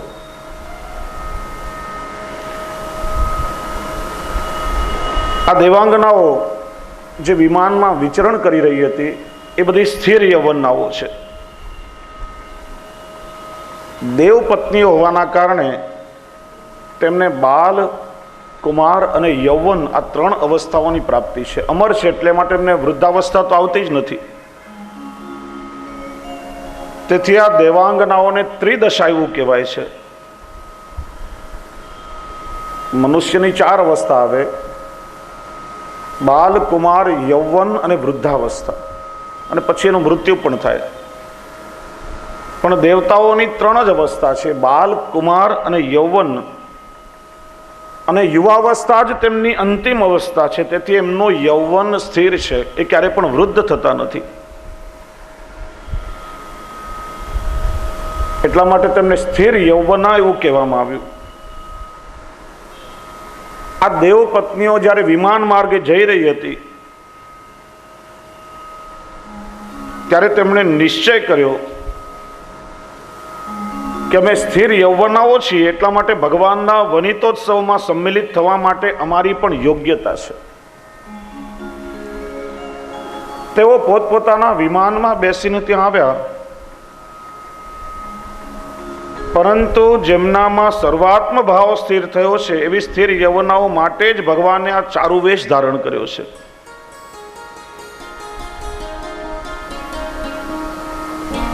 અને આ દેવાંગનાઓ સ્થિર યૌવના તો છે, પણ તેમનામાં સર્વાત્મ ભાવનો અભાવ છે. અને ભગવાને જે ચારુવેશ ધારણ કર્યો છે સર્વાત્મ ભાવવાળા પોતાના વ્રજભક્તો માટે ધારણ કર્યો છે. અને એટલા માટે પ્રભુના વનિતોત્સવની જે નિગૂઢ રસાનુભૂતિ થવી જોઈએ આ વ્રજાંગનાઓને થઈ નથી.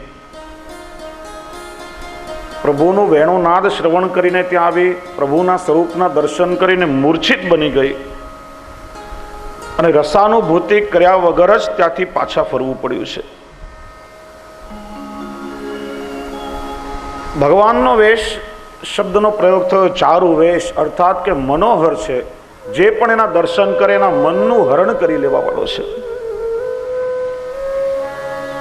અને પ્રભુના મનોહર વેશના દર્શન થતા જ જીવના હૃદયમાં પ્રેમ, જ્ઞાન આદિના ભાવનો ઉદય થઈ જાય છે. વનમાં પ્રભુ વેણુનાદ કરે છે અને એ સમયે દેવાંગનાઓ, દેવપત્નીઓ આકાશમાં વિમાનમાં બેસીને આવે છે. આ દેવપત્નીઓ પ્રભુના દર્શન કરવા આવી છે અને એમ માને છે કે અમે પ્રભુના દર્શનના અધિકારી છીએ, તો પછી અમને પ્રભુના દર્શન કેમ ન થાય? અમે દેવપત્નીઓ છીએ, સ્થિર યૌવનાઓ છીએ, તો પછી અમને પ્રભુના દર્શન કેમ ન થાય? અમને તો પ્રભુએ દર્શન આપવા જ જોઈએ. તેઓ દેવપત્નીઓ માને છે કે અમારું સ્વરૂપ અને અમારું યૌવન એ જ પ્રભુના દર્શનનું સાધન છે અને અમે પ્રભુના દર્શનને યોગ્ય પણ છીએ. એમ વિચાર કરીને દેવપત્નીઓ પ્રભુના દર્શન કરવા માટે આવે છે. પણ પ્રભુ જાણી ગયા. પ્રભુ વિચારે છે કે સાધનથી કે પોતાના પરિશ્રમથી જીવને ક્યારે પણ મારી પ્રાપ્તિ થતી નથી. મારી પ્રાપ્તિ તો મારા જીવોને માત્ર ને માત્ર મારી કૃપા દ્વારા જ થાય છે. અને અપ્સરાઓ જ્યારે આવી ત્યારે ભગવાન વેણુનાદ કરતા હતા, પણ આ અપ્સરાઓ જેવી નજીક આવી ત્યારે વેણુનાદ બંધ કરીને તરત જ પ્રભુ વેણુ કૂજન કરવા લાગ્યા. અને એ વેણુ કૂજનમાં પ્રભુએ જે રાગ છેડ્યો એ સામાન્ય રાગ કરતા કંઈક વિચિત્ર રાગ ભગવાને છેડ્યો કે જે સમયને અનુકૂળ નહીં હતો, સમયને પ્રતિકૂળ હતો. અને એનું શ્રવણ અપ્સરાઓએ કર્યું. શબ્દ મૂક્યો છે વેણુ કવર્ણન. અપ્સરાઓ ભગવાનના વનિતોત્સવમાં સંમિલિત થવા આતુર બની, પણ પ્રભુ દ્વારા થયેલા વેણુના ક્વણિતનું અર્થાત વિચિત્ર ગીતનું એમણે શ્રવણ કર્યું. પ્રભુ વિચિત્ર રીતે વેણુ નાદ કરવા લાગ્યા, વેણુનું પૂજન કરવા લાગ્યા. અપ્સરાઓ પાસે વિમાન હતું અને એટલા માટે જે વેણુનું રસબોધક ગીત હતું એના દ્વારા ભગવાન પાસે જલ્દી પહોંચવા માટે દેવાંગનાઓના હૃદયમાં ઉત્કટ લાલસા ઉત્પન્ન કરી રહ્યું હતું. અને એટલા માટે પોતપોતાના વિમાનમાં બેસીને જલ્દી જલ્દી ભગવાન પાસે પહોંચી ભગવાન પાસે આવીને અપ્સરાઓએ વેણુ કૂજનનું શ્રવણ કર્યું. અને આ પ્રભુનું વિચિત્ર વેણુ ગીત એટલે વેણુ કૂજન શ્રવણ કરી અને અપ્સરાઓ મૂર્છિત બની ગઈ. એમને પ્રભુના સ્વરૂપની રસાનુભૂતિ ના થઈ શકી. આગળ કર્યું દેવ્યો વિમાન ગતય સ્મરણુન્ન સારા મુહુ. આ પંક્તિ દ્વારા ગીત શ્રવણ કરવાથી અપ્સરાઓની જે દશા થઈ છે એનું નિરૂપણ કરવામાં આવ્યું છે. આ બધી અપ્સરાઓ છે, દેવપત્નીઓ છે, ને દેવપત્નીઓ હોવાના કારણે પૂજ્ય છે.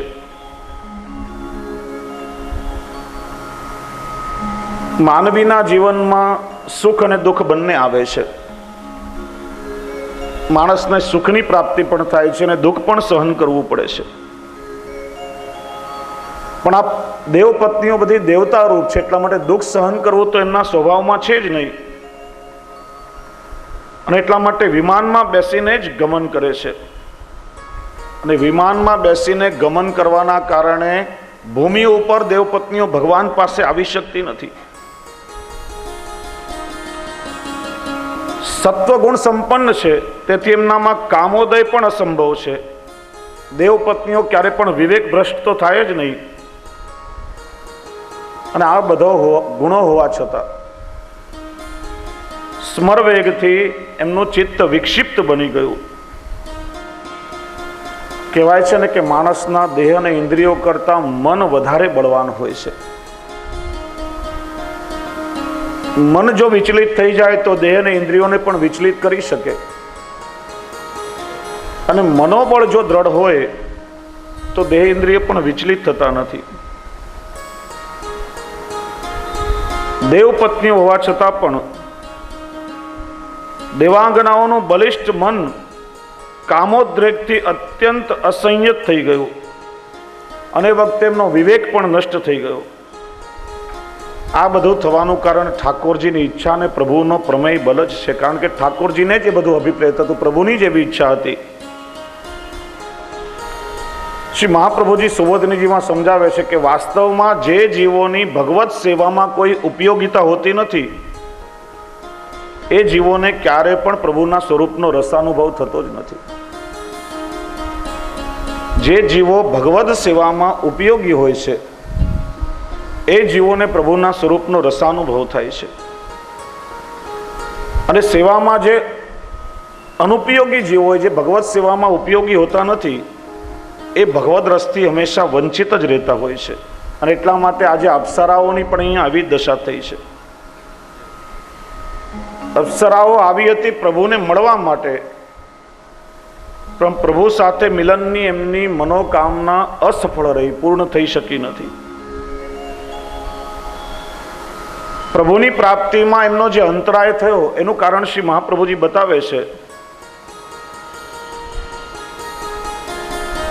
કે ઈચ્છા હોવા છતાં પણ ભૂમિ ઉપર એમનું આગમન નહીં થયું. અપ્સરાઓ બધી વિમાનમાં હતી અને ઠાકોરજી વૃંદાવનમાં ભૂમિ ઉપર હતા. એનું કારણ દેવ અને દેવીઓ જે દેવ સ્વરૂપ છે એ ક્યારે પણ ભૂમિને સ્પર્શ કરતા નથી. ક્યારેક પ્રભુના વિરહના કારણે જો એમનું મૃત્યુ થઈ જાય તો મૃત્યુ પછી ભૂમિ ઉપર એમનું અવતરણ થાય છે, પણ મૂળ દેવ સ્વરૂપમાં ભૂમિ પર એ ક્યારે પણ ચરણ મૂકી શકતા નથી. અને આ દેવ અને દેવીઓ અમર હતી, એટલે મરણના અભાવે પણ ભૂમિ પર એમનું આગમન અશક્ય હતું. વિમાનચારિણી હતી, જો હોશિયારી પૂર્વક વિમાનને જ પ્રભુની પાસે લઈ આવી હોત તો કદાચ પ્રભુ સાથેનું મિલન થયું હોત, પણ એ વખતે સ્મરવેગના કારણે વિવેક પણ એમની અંદર આવ્યો નહીં કે વિમાનને અમે પ્રભુની પાસે લઈ જઈએ. એ વખતે એમની વિચાર શક્તિ નષ્ટ થઈ ગઈ હતી. સ્મરણુન સારા,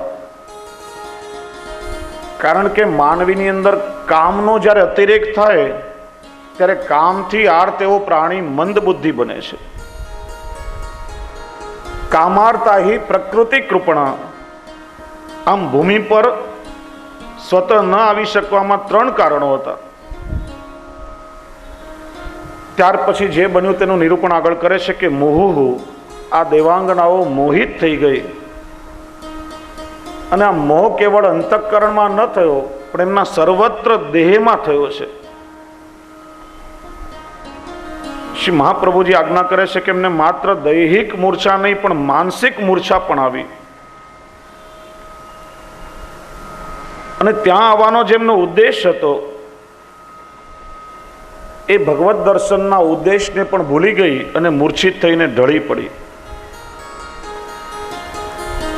દેવાંગનાઓ આવી હતી પ્રભુના દર્શન કરવા, પણ પ્રભુના દર્શન એમને ન થયા. શા માટે? કારણ કે આ દેવ પત્નીઓ હતી. અને દેવતાઓ કયા? તો કે પ્રભુની સાથે સખાઓના રૂપમાં જે વૃંદાવનમાં વિહાર કરતા હતા. આગળ આપણે જોયું કે સ્વર્ગના જેટલા પણ દેવતાઓ છે, આ બધા જ દેવતાઓ પ્રભુની લીલારસનો અનુભવ કરવા માટે ગોપ સ્વરૂપે વ્રજમાં પ્રગટ થયા છે. અને આ દેવ પત્નીઓ અપ્સરાઓ સ્વર્ગમાં વિચાર કરે છે કે અમારા પતિઓ કેટલાય સમયથી અમને છોડીને ચાલ્યા ગયા છે. પ્રભુની લીલામાં વ્રજમાં એમનું પ્રાગટ્ય થયું છે,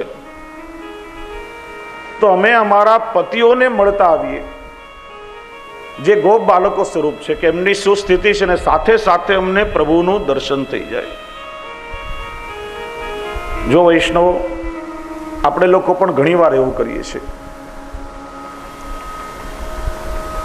સાંજનો સમય થાય, બરાબર શાકભાજીની માર્કેટ ભરાય, ત્યારે ઘરેથી આપણે થેલી લઈને નીકળીએ કે શાકભાજી પણ લેતા આવીએ ને હવેલીમાં સાથે ઠાકોરજીના દર્શન પણ થઈ જાય. એક પંથ દો કાજ. પછી ઠાકોરજીના દર્શનની કિંમત આપણા માટે કેટલી? શાકભાજી જેટલી. મૂળ ઉદ્દેશ દર્શનનો નથી.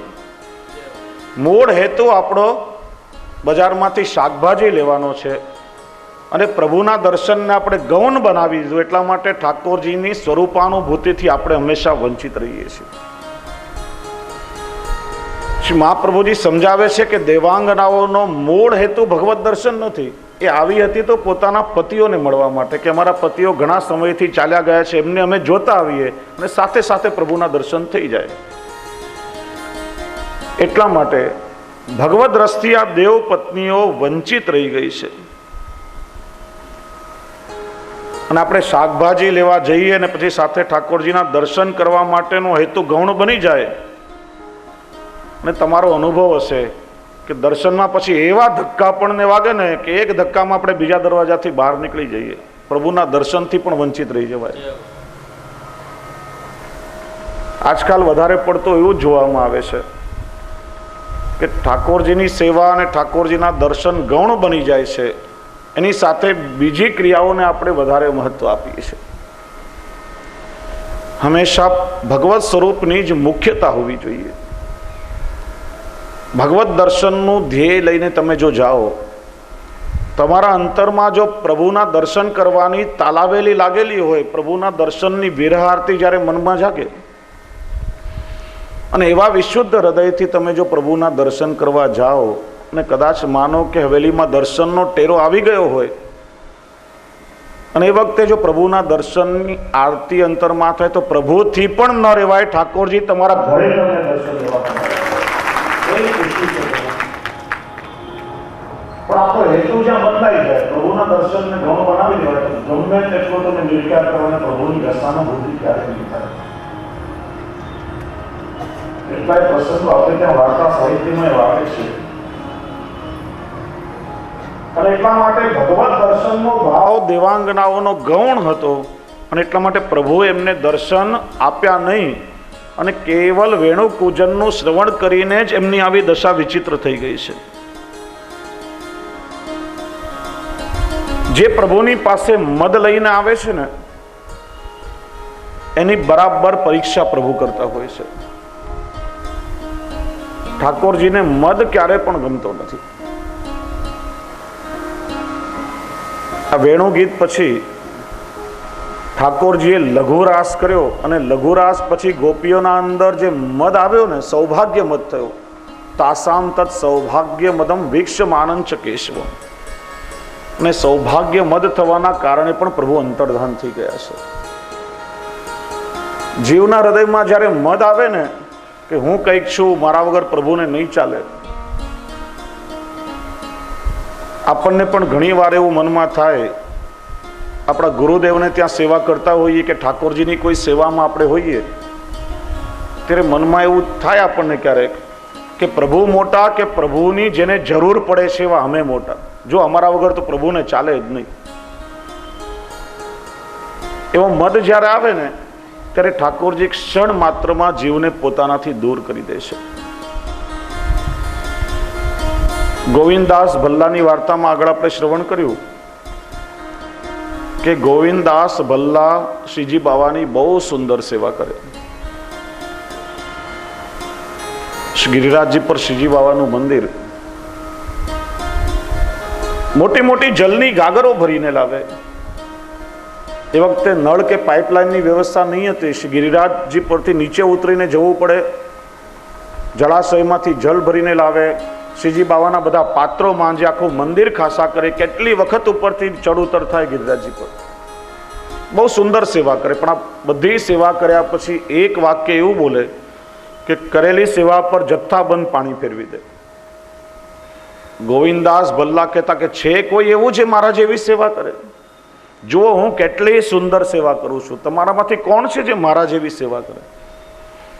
ને ત્યારે શ્રીજી બાવાએ પણ શ્રી આચાર્ય ચરણને આજ્ઞા કરવી પડી કે તમારો સેવક મને બહુ પરિશ્રમ આપે છે. આજે બોલે છે ને એનાથી મને બહુ જ પરિશ્રમ થાય છે. અને સેવાના મદને કારણે એમને ઠાકોરજીની સેવાથી વિમુખ થઈ જવું પડ્યું છે. આપણે ત્યાં વાર્તા પ્રસંગમાં પણ આવે છે કે એક રાણી એકવાર પ્રભુના દર્શન કરવા માટે આવવાની હતી. પણ એ રાણીએ ત્યાં અધિકારીજીને કેવડાવ્યું કે મેં રાજપત્ની છીએ, રાણી છીએ, અને પ્રભુના દર્શન કરવા અમે ત્યારે જ આવીએ કે જ્યારે આસપાસમાં કોઈ ન હોય. અમારે ઓજલ પડદા છે, કોઈ અમારું મુખ ના જોવું જોઈએ.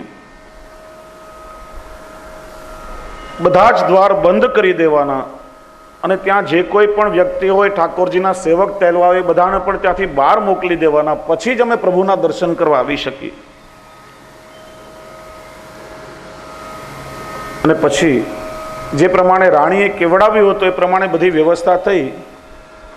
બધા માણસોને મંદિરની બહાર મોકલી, દરવાજા બંધ કરી અને વ્યવસ્થા કરીને રાણી ખૂબ જ ઠાઠમાટ અને ભપકો કરી અને પ્રભુના દર્શન કરવા આવી. બહાર બીજા બધા વૈષ્ણવો દર્શનનો તાપ લઈને મનમાં ઊભા છે કે ઠાકોરજીના દર્શન અમને ક્યારે થશે. પ્રભુએ વિચાર્યું કે બહાર મારા આટલા ભક્તો રાહ જુએ છે અને આ રાણી આટલો બધો અહંકાર લઈને આવી છે. ત્યારે શું કર્યું કે પ્રભુ ચૂપચાપ પધાર્યા અને દરવાજાની સાંકળો પ્રભુએ પોતે ખોલી દીધી. જેવા દરવાજા ખોલ્યા ને એવી ભીડ આવી કે પેલી આવી હતી રાણી બનીને પણ ભીડના ધક્કામાં ક્યાં ખોવાઈ ગઈ એની એને ખબર સુદ્ધા ન પડી. ન એના દેહના ઠેકાણા રહ્યા કે ન એના વસ્ત્રના ઠેકાણા રહ્યા. ઠાકોરજી આપણને કહે છે કે મારી સેવામાં તો દાસ ભાવ જ મુખ્ય છે. જો વૈષ્ણવ કોઈ પણ ભાવથી આપણે પ્રભુની સેવા કરીએ, જુદા જુદા ભાવોથી આપણે પ્રભુને લાડ લડાવીએ છીએ. કોઈ બાલ ભાવથી સેવા કરે, કોઈ સાખ્ય ભક્તિથી સેવા કરે, કોઈ માધુર્ય ભાવે પ્રભુની સેવા કરે. પ્રભુ કૃપા કરીને ભાવનું દાન કરે છે, પણ જીવે ક્યારે પણ ભૂલવું ના જોઈએ કે હું પ્રભુનો દાસ છું. કોઈ પણ પ્રકારના ભાવથી સેવા કરો, પણ દાસ ભાવ એ પાયો છે, એ તો સ્થિર હોવો જોઈએ, એ ક્યારે પણ છૂટવો ના જોઈએ. કેટલી વાર્તાઓના પ્રસંગમાં આવે છે, અષ્ટસખાદીઓને ઠાકોરજીએ સાખ્ય ભક્તિનું પણ દાન કર્યું હતું. ગોવિંદ સ્વામીને શ્રીજી બાબાએ 7 કાંકરી મારી અને એમણે સામે 1 મારી તો શ્રી ગુસાઈજીએ ના કહી કે તમારો અધિકાર નથી, એ તો પ્રભુ છે. પ્રભુ કોઈ પણ પ્રકારે આપણી સાથે ખેલે. તમારી સાથે પ્રભુ ખેલે છે. તમને કૃપા કરીને સાખ્ય ભાવનું દાન થયું છે, પણ તમે ઠાકોરજીના દાસ છો, એ ક્યારે પણ ભૂલશો નહીં. એકવાર એક બેન મને પૂછે કે હું તો ઘરમાં જશોદાજીના ભાવથી ઠાકોરજીની સેવા કરું છું, અને જશોદાજી તો ઠાકોરજીના મૈયા, એ પ્રભુની સેવા કરે, પ્રભુને લાડ લડાવે, પછી તો આખો દિવસ એમને મળવા માટે કેટલાય લોકો ઘરમાં આવે, એમને પણ ઘરકામથી બહાર જવું પડે, તો જશોદાજી થોડી ઘડી ઘડી અપરસ કરતા હશે, એમનાથી લાલો થોડી છોવાઈ જતો હશે. એટલે હું કંઈ આવી બહુ ભાંજગડ કરતી નથી. જેમ જશોદાજી સેવા કરતા ને, હું પણ જશોદાજીના ભાવથી સેવા કરું છું. ત્યારે મેં એમને કહ્યું કે યાદ કરો, તમે બ્રહ્મ સંબંધ લીધો ત્યારે ઠાકોરજીને શું વિનંતી કરી હતી? હું તારી માં છું એવું કહ્યું હતું કે હું તમારો દાસ છું એવું કહ્યું હતું? જશોદાજીને કંઈ વાંધો નથી, તમે ભલે વાત્સલ્ય ભાવથી પ્રભુની સેવા કરો, પણ આપણે પ્રભુના દાસ છીએ, એ જીવે ક્યારેય પણ ભૂલવું ના જોઈએ.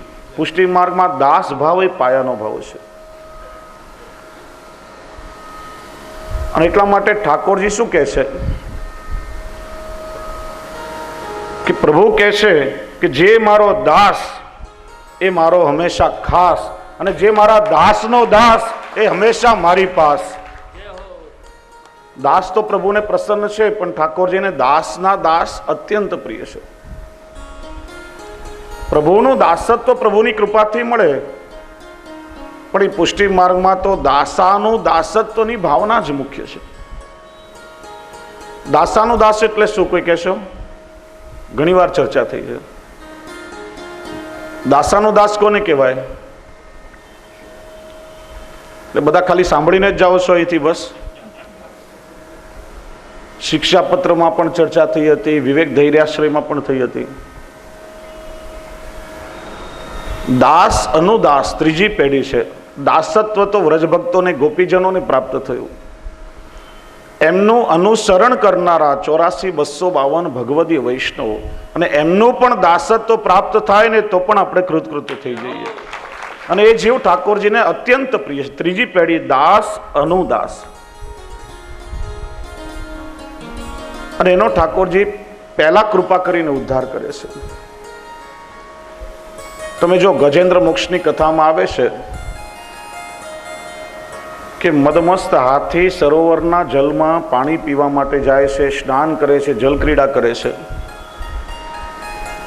એને ખબર નથી કે વર્ષોથી જે સુંદરતાનું હું સેવન કરું છું એ આ સરોવરમાં જ મારો કાળ પણ રહેલો છે. કાળરૂપી ગ્રહ એટલે મગરમચ્છ આવીને હાથીનો પગ પકડ્યો. હાથીને મદ હતો કે આ મગરની શું તાકાત, હમણાં જ મારા પગથી એને કચરી નાખીશ. પોતાની પ્રચંડ તાકાતથી મગર સાથે લડ્યો છે. સ્વ સામર્થ્યનું એનામાં ગુમાન હતું. જ્યાં સુધી હાથીમાં પોતાના સામર્થ્યનું ગુમાન હતું ત્યાં સુધી પ્રભુની કૃપાનો અનુભવ થયો નથી. પણ કહેવાય ને કે પાણીમાં મગરની તાકાત હાથી કરતા ને ઘણી વધી જાય. હાથીને એવું લાગ્યું કે હવે મારું બળ ધીરે ધીરે ક્ષીણ થઈ રહ્યું છે, હવે કોઈ પણ સમય આ કાળ મારો કોળિયો કરી જશે. નિસ્સાધન બની ગયો, પોતાના સામર્થ્યનો મદ ચાલ્યો ગયો, અને આર્ત સ્વરથી પ્રભુનું સ્મરણ કરવા લાગ્યો, હે હરિ મારી રક્ષા કરો. જ્યારે સ્વ સામર્થ્યનું ગુમાન ગયું, નિસ્સાધન બન્યો, અને હજી તો હરિ શબ્દ પૂરો કહે પહેલા જ ઠાકોરજી ગરુડ પર બિરાજીને પધાર્યા અને સુદર્શન ચક્રથી મગરમચ્છનો ઉદ્ધાર કર્યો. અહીંયા એક આશ્ચર્ય થાય કે ભગવાનનું સ્મરણ કોને કર્યું? કોણે કર્યું ભગવાનનું સ્મરણ? હાથીએ કર્યું. અને ભગવાને આવીને પેલા ઉદ્ધાર કોનો કર્યો? મગરમચ્છનો કર્યો છે. પ્રભુનું સ્મરણ હાથી કરી રહ્યો છે અને ઉદ્ધાર ભગવાને મગરમચ્છનો કર્યો. શ્રી મહાપ્રભુજી બહુ સુંદર સમજાવે છે કે મગરમચ્છે આવીને હાથીનો પગ પકડ્યો અને પછી હાથી અસહાય થઈને આર્ત સ્વરથી પ્રભુનું સ્મરણ કરવા લાગ્યો. મગરમચ્છ વિચારે છે કે કોણ જાણે કેટલાય જન્મોના પાપ કર્મથી હું આ નીચ યોનિમાં પડ્યો છું. મેં તો કોઈ દિવસ પ્રભુનું સ્મરણ કે ભક્તિ કરી નથી, પણ જે રીતે આ હાથી આર્ત સ્વરથી પ્રભુને પોકારી રહ્યો છે, ચોક્કસ આજે પ્રભુ પધારશે જ. જાણે અજાણે આજે પ્રભુના ભક્તના ચરણ મારા હાથમાં આવી ગયા છે, એ ચરણ મારે છોડવા નથી. અને પ્રભુના ભક્તના ચરણ મગરમચ્છે પકડી લીધા. એટલા માટે ઠાકોરજી આવીને વિચાર્યું કે મારા ભક્તનો તો ઉદ્ધાર થશે, પણ આજે મારા ભક્તના ભક્તનો પહેલા ઉદ્ધાર કરવું. એટલા માટે ઠાકોરજીએ મગરમચ્છનો પહેલા ઉદ્ધાર કર્યો છે. અને એટલા માટે ઠાકોરજીની સન્મુખ જે અહમ અને મદ લઈને આવે છે એને ઠાકોરજી ખૂબ જ શિક્ષા કરે છે. એને ક્યારેય પણ પ્રભુનો રસાનુભવ થતો નથી. આ દેવ પત્નીઓ પણ પ્રભુના દર્શન કરવા માટે આવી, પણ એમનું એક પણ કાર્ય સિદ્ધ ન થયું અને ખાલી હાથે જ એમને પાછા જવું પડ્યું. અને એટલે ગોપીઓ આપસમાં ચર્ચા કરે છે કે હે સખી, મને તો લાગે છે કે આ દેવ પત્નીઓ કરતા પેલી હરિણીઓ વધારે ભાગ્યશાળી છે, કારણ કે એમને પ્રભુના દર્શન તો થાય છે. અને આ દેવ પત્નીઓને તો પ્રભુના દર્શન વગર ખાલી હાથે જવું પડ્યું છે. અને આગળ વર્ણન કરે છે કે અરે સખી, મને તો લાગે છે કે આ દેવતાઓની સ્ત્રીઓ કરતા આ વ્રજની ગાયો અને વ્રજના વાછરડાઓ વધારે ભાગ્યશાળી છે, કારણ કે પ્રભુના વેણુનાદનું શ્રવણ કરીને એનો પાન કરવાનો અધિકાર એમને મળ્યો છે. તો આ વ્રજની ગાયો કેવી છે એનું વર્ણન આગળ 13મા શ્લોકમાં કરે છે. અને આ 13મા શ્લોકમાં પ્રભુના યશ ધર્મનું નિરૂપણ કરવામાં આવ્યું છે. ગાવશ્ચ કૃષ્ણમુખનિર્ગત વેણુગીત પીયુષમુતભીત કર્ણપુટે પિબન્ત્યઃ શ્યાવાઃ સ્નુતસ્તનપયઃ કવલાઃ સ્મતસ્થો ગોવિંદમાત્મને દૃશાશ્રુકલાઃ શ્રુષ્યન્ત્યઃ. ગાવશ્ચ કૃષ્ણ મુખ નિર્ગત વેણુગીત. ગોપીઓ કહે કે હે સખી, શું કહું કે પેલી દેવોની પત્નીઓને તો આ વેણુનાથનું સૌભાગ્ય ન મળ્યું, પણ સખી મને તો લાગે છે કે કોઈ સૌભાગ્યશાળી છે તે આ વ્રજની ગાયો છે, આ વ્રજના વાછરડાઓ છે. શું કહું સખી કે ભગવાન જ્યારે વેણુનાદ કરે અને આ ગાયો પ્રભુના વેણુનાદનું શ્રવણ કરે અને સાંભળતાની સાથે જ પોતાના કાન ઊભા કરી અને એવી રીતે ફેરવી દે કે જાણે આ કાન નહીં પણ પડિયા હોય, દોના હોય, અને પોતાના કર્ણને દોનારૂપી પાત્ર બનાવીને પ્રભુ જે અધર સુધાનું દાન એમને કરે છે એને પોતાના કર્ણપુટમાં ધારણ કરે છે. કર્ણપુટઈ પીવંત્ય. પુટ એટલે પાત્ર, દોનો. મુખમાં ચારો હોય તો મુખમાં રહેલો ચારો ચરવાનું પણ ગાય ભૂલી જાય છે. અને સખી પેલા વાછરડાને તો જુઓ કે જે ગાયોને ધાવી રહ્યા છે, ગાયોનું દુગ્ધ પાન કરી રહ્યા છે. એમના મુખમાં દૂધ તો ભરેલું છે, પણ જ્યાં વેણુનાદનું શ્રવણ કર્યું ત્યાં દૂધ તો એમના મુખમાં રહેશે, પણ એમના નેત્રોમાંથી પ્રેમાશ્રુની ધારા વહેવા લાગે છે. અને સખી મને તો લાગે છે કે આ રસના અધિકારી આ વ્રજની ગાયો છે, કારણ કે દેવાંગનાઓને તો પ્રભુએ સંભળાવ્યું વિચિત્ર ગીતમ, એમનો બધો રસાભાસ કરી દીધો. પણ જે ગાયો શ્રવણ કરવા આવી છે એને પ્રભુ શું શ્રવણ કરાવી રહ્યા છે? તો કૃષ્ણ મુખ નિર્ગત વેણુ ગીત. દેવાંગનાઓને પ્રભુની ઈચ્છા નહીં હતી પોતાના સ્વરૂપાનંદનું દાન કરવાની, એટલે એમને તો વિચિત્ર ગીતમનું શ્રવણ કરાવ્યું. એમની ચિત્તની અવસ્થા આખી વિક્ષિપ્ત કરી નાખી. પણ આ ગાયોને તો પ્રભુ વેણુ ગીતનું શ્રવણ કરાવી રહ્યા છે. કારણ કે ગાયોને વાછરડાઓ પાત્ર છે, અને જ્યારે પ્રભુના મુખથી નીકળેલું એ વેણુ ગીતનું શ્રવણ ગાયોએ કર્યું ત્યારે સાક્ષાત અમૃત સ્વરૂપે એમણે પાન કર્યું છે. ગાયોનો સ્વભાવ કે છે કે ઘાસ ખાવાનો છે. ગાયોની સહજ પ્રીતિ એ ઘાસમાં હોય છે, અને ગાયોના વાછરડાની સહજ પ્રીતિ એની માના દૂધમાં હોય છે. પણ જો તો આ ગાયોને વાછરડા કેવા છે કે પોતાની સહજ પ્રીતિ જેમાં છે એ જ વસ્તુને પ્રભુના સુખ માટે, પ્રભુના રસને પ્રાપ્ત કરવા માટે ગૌણ કરી દે છે. અને એટલા માટે આ ગાયો અને વાછરડા એ પ્રભુના સાચા ભક્ત છે. જે વસ્તુમાં પોતાની અત્યંત પ્રીતિ હોય, કે જે વસ્તુમાં આપણી અત્યંત રુચિ હોય, પ્રભુના સુખ માટે પણ જ્યારે આપણે એને નોછાવર કરી દઈએ, પ્રભુને મુખ્ય બનાવી અને આપણી લૌકિક પ્રીતિને જ્યારે આપણે ગૌણ કરી દઈએ, ત્યારે જ ઠાકોરજીની કૃપાનો અનુભવ જીવાત્માને થાય છે. કે છે કે પ્રભુએ વેણુનાદ કર્યો ત્યારે વખતે ગાય ઘાસ ખાતી હતી, એમના મુખમાં ઘાસના તૃણ હતા. પણ વેણુનાદનું શ્રવણ કરીને ઘાસ એમના મુખમાં જ રહી ગયું, અને પોતાના કર્ણોને પાત્ર બનાવીને પ્રભુની અધર સુધાનું પાન કરવા લાગી. એવી આ ગાયને ધન્ય છે. અને એટલા માટે જ ભગવદીઓ એમનું વર્ણન કરે, કુંભનદાસજીનું પદ છે કે ગાય સબ ગોવર્ધન તે આવી.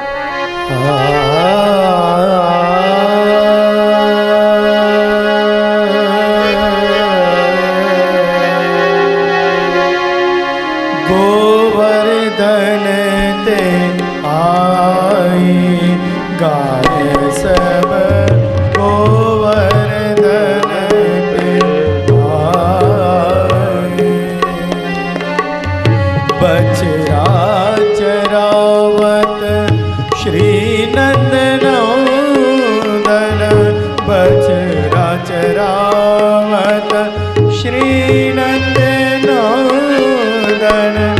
वेणु बजाय बुलाए वेणु बजाय बुलाए गाय सब गोवर्धन के आए.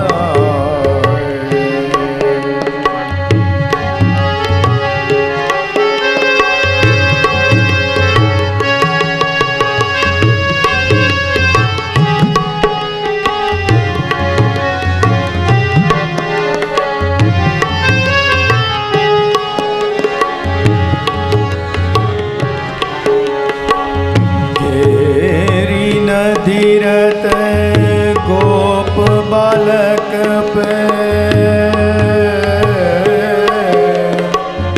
घेरी नगीरत गोप बालक पे अखियाँ तुरवे नाए अखियाँ तुरवे नाए बाड़ी प्रीत मदन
निरख स्वरूप ब्रजराज कुंवर को नैनन निरख निकाय नैनन निरख निकाय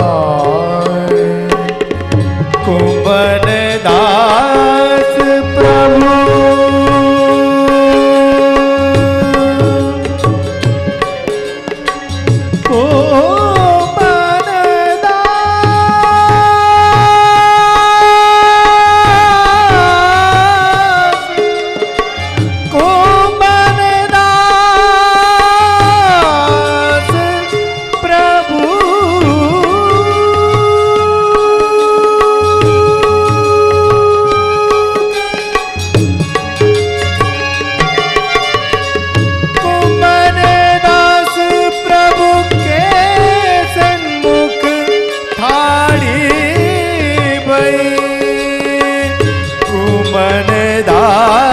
प्रभु के सन्मुख थाड़ी भई मानो चित्र लिखाए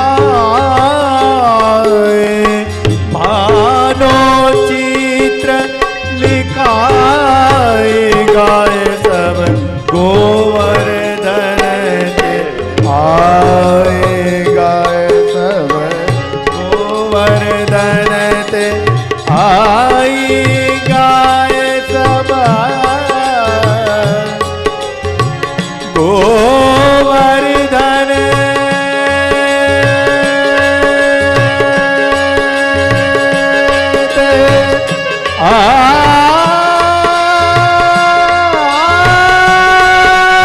आई सब गाय सब गोवर्धन ते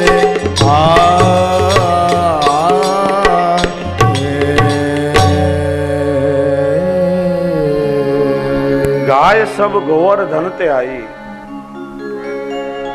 ગોવર્ધન એટલે શ્રી ગિરિરાજ પરથી આ ગાયો આવી એ તો સમજમાં આવે, પણ ગો શબ્દના ઘણા અર્થ છે। ગો એટલે ઇન્દ્રિયો, ગો એટલે ભક્તિ। ગિરિરાજનું નામ ગોવર્ધન એટલા માટે છે કારણ કે એ આપણી ભક્તિનું વર્ધન કરે છે।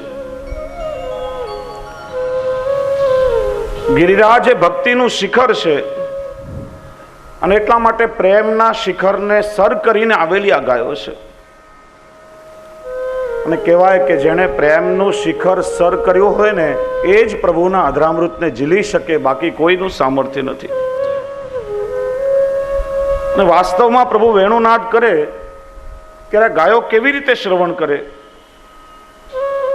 તો અહીં પુટઈ એવો શબ્દ મૂક્યો, કર્ણ પુટઈ પિબંત્ય। ગાયો પોતાના કાનને વાળી અને પેલા પડિયાની જેમ, દોનાની જેમ પાત્ર બનાવી દે છે। આપણને કોઈ આમ મહાપ્રસાદ આપે તો આપણે દોનામાં લઈએ, એમાં પ્રસાદ બરાબર રહી શકે કારણ કે પાત્ર બન્યું છે એટલા માટે। અને પોતાના કર્ણને એ રીતે પડિયો બનાવી, દોનાની જેમ પાત્ર બનાવી અને એમાં ગાયો પ્રભુની અધર સુધાને ઝીલી રહી છે। ગોપી પ્રશ્ન કરે છે કે ગાયને જો અધર સુધા ઝીલવી જ હતી તો ચાહે એવું એમાં વર્ણન કરવામાં આવે એવું કહી દેતી કે પોતાના કાનને સુવર્ણ પાત્ર બનાવીને ઝીલે છે, કારણ કે સૌથી ઉત્તમ પાત્ર તો સુવર્ણનું પાત્ર કહેવાય। પણ ગાયના કાનને પડ્યો દોનો શા માટે કયો? એનું કારણ છે વૈષ્ણવ કે દોનાનો ઉપયોગ તો કેવલ એક જ વાર થાય અને આ ગાયો તો વેણુ સુધાનો રસ પ્રતિદિન માને છે, નિત્ય પાન કરે છે। તો પછી કોઈ અલૌકિક સુવર્ણનું પાત્ર બનાવીને ગાયો પ્રભુના રસને ઝીલી રહી છે એવું ન કહેતા દોનો બનાવીને ઝીલે છે એવું શા માટે કહ્યું? દોનાનો ઉપયોગ તો એક જ વાર થાય, આપણે ત્યાં દોનાનો ઉપયોગ બીજી વાર આપણે કરતા નથી। તો કયો કે આ તો પ્રભુની અધર સુધા છે અને જ્યારે જીવ પ્રભુની અધર સુધાને ઝીલે છે ત્યારે એનો જૂનો દેહ સમાપ્ત થઈ જાય છે અને એક નવીન ભગવત સેવોપયોગી દેહ ધારણ કરે છે, જેને આપણે તનુ નવત્વ કહીએ છીએ. જો આપણે સૌ શ્રી યમનાષ્ટકનો પાઠ શા માટે કરીએ છીએ? કારણ કે શ્રી મહાપ્રભુજી આજ્ઞા કરે છે તનુ નવત્વ મેતા બધા. શ્રી યમનાષ્ટકના પાઠનું એક ઉત્તમ ફળ એ પણ છે, નવ તનુ તો નથી, કોઈના માટે જુદું શરીર ધારણ ન કરાય. તનુ નવત્વ, આપણું આજ તન આજ દેહ અલૌકિક ભગવત સેવોપયોગી બની જાય. અને એવા તનુ નવત્વની જ્યારે આપણને પ્રાપ્તિ થઈ જાય પછી આજ હાથથી આપણે ઠાકોરજીને અરોગાવી શકીએ, આજ નેત્રથી પ્રભુની લીલાઓના દર્શન થાય, આજ કર્ણથી પ્રભુની વેણુનાદ ઇત્યાદિનું શ્રવણ થાય. એને કહેવાય તનુ નવત્વ. અને જેને પ્રભુની અધર સુધાનું દાન મળે, પ્રાપ્તિ થાય, એનો દેહ તો નવીન બની જાય છે. અને એટલા માટે પ્રતિદિન નવીન દેહ ધારણ કરીને આ ગાયો પુનઃ પ્રભુની અધર સુધાનું પાન કરે છે. અને એમાં દોના શબ્દ એટલા માટે કહ્યો કે જ્યારે પ્રભુનો વેણુનાદ ગાયો સાંભળે ત્યારે એનું શ્રવણ કરી અને ગાયો અને પ્રભુ બંને અલગ અલગ ના રહે, દો ના, ગાયો પણ પ્રભુમય બની જાય છે, જાણે ગાયો અને પ્રભુ બંને એકાકાર બની ગયા હોય. આ અધર સુધાનું પાન કરવા માટે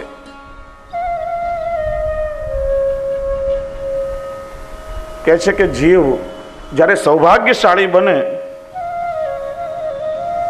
ત્યારે જીવના આ લૌકિક દેહમાં પણ અલૌકિકતા આવી જાય છે. અને જ્યારે જ્યારે પણ આપણે ભગવત સેવામાં હોઈએ ને ભગવદ રસનું પાન જીવ જ્યારે કરે ત્યારે ત્યારે ભગવત સામર્થ્યયુક્ત નૂતન દેહની એને પ્રાપ્તિ થઈ જાય છે.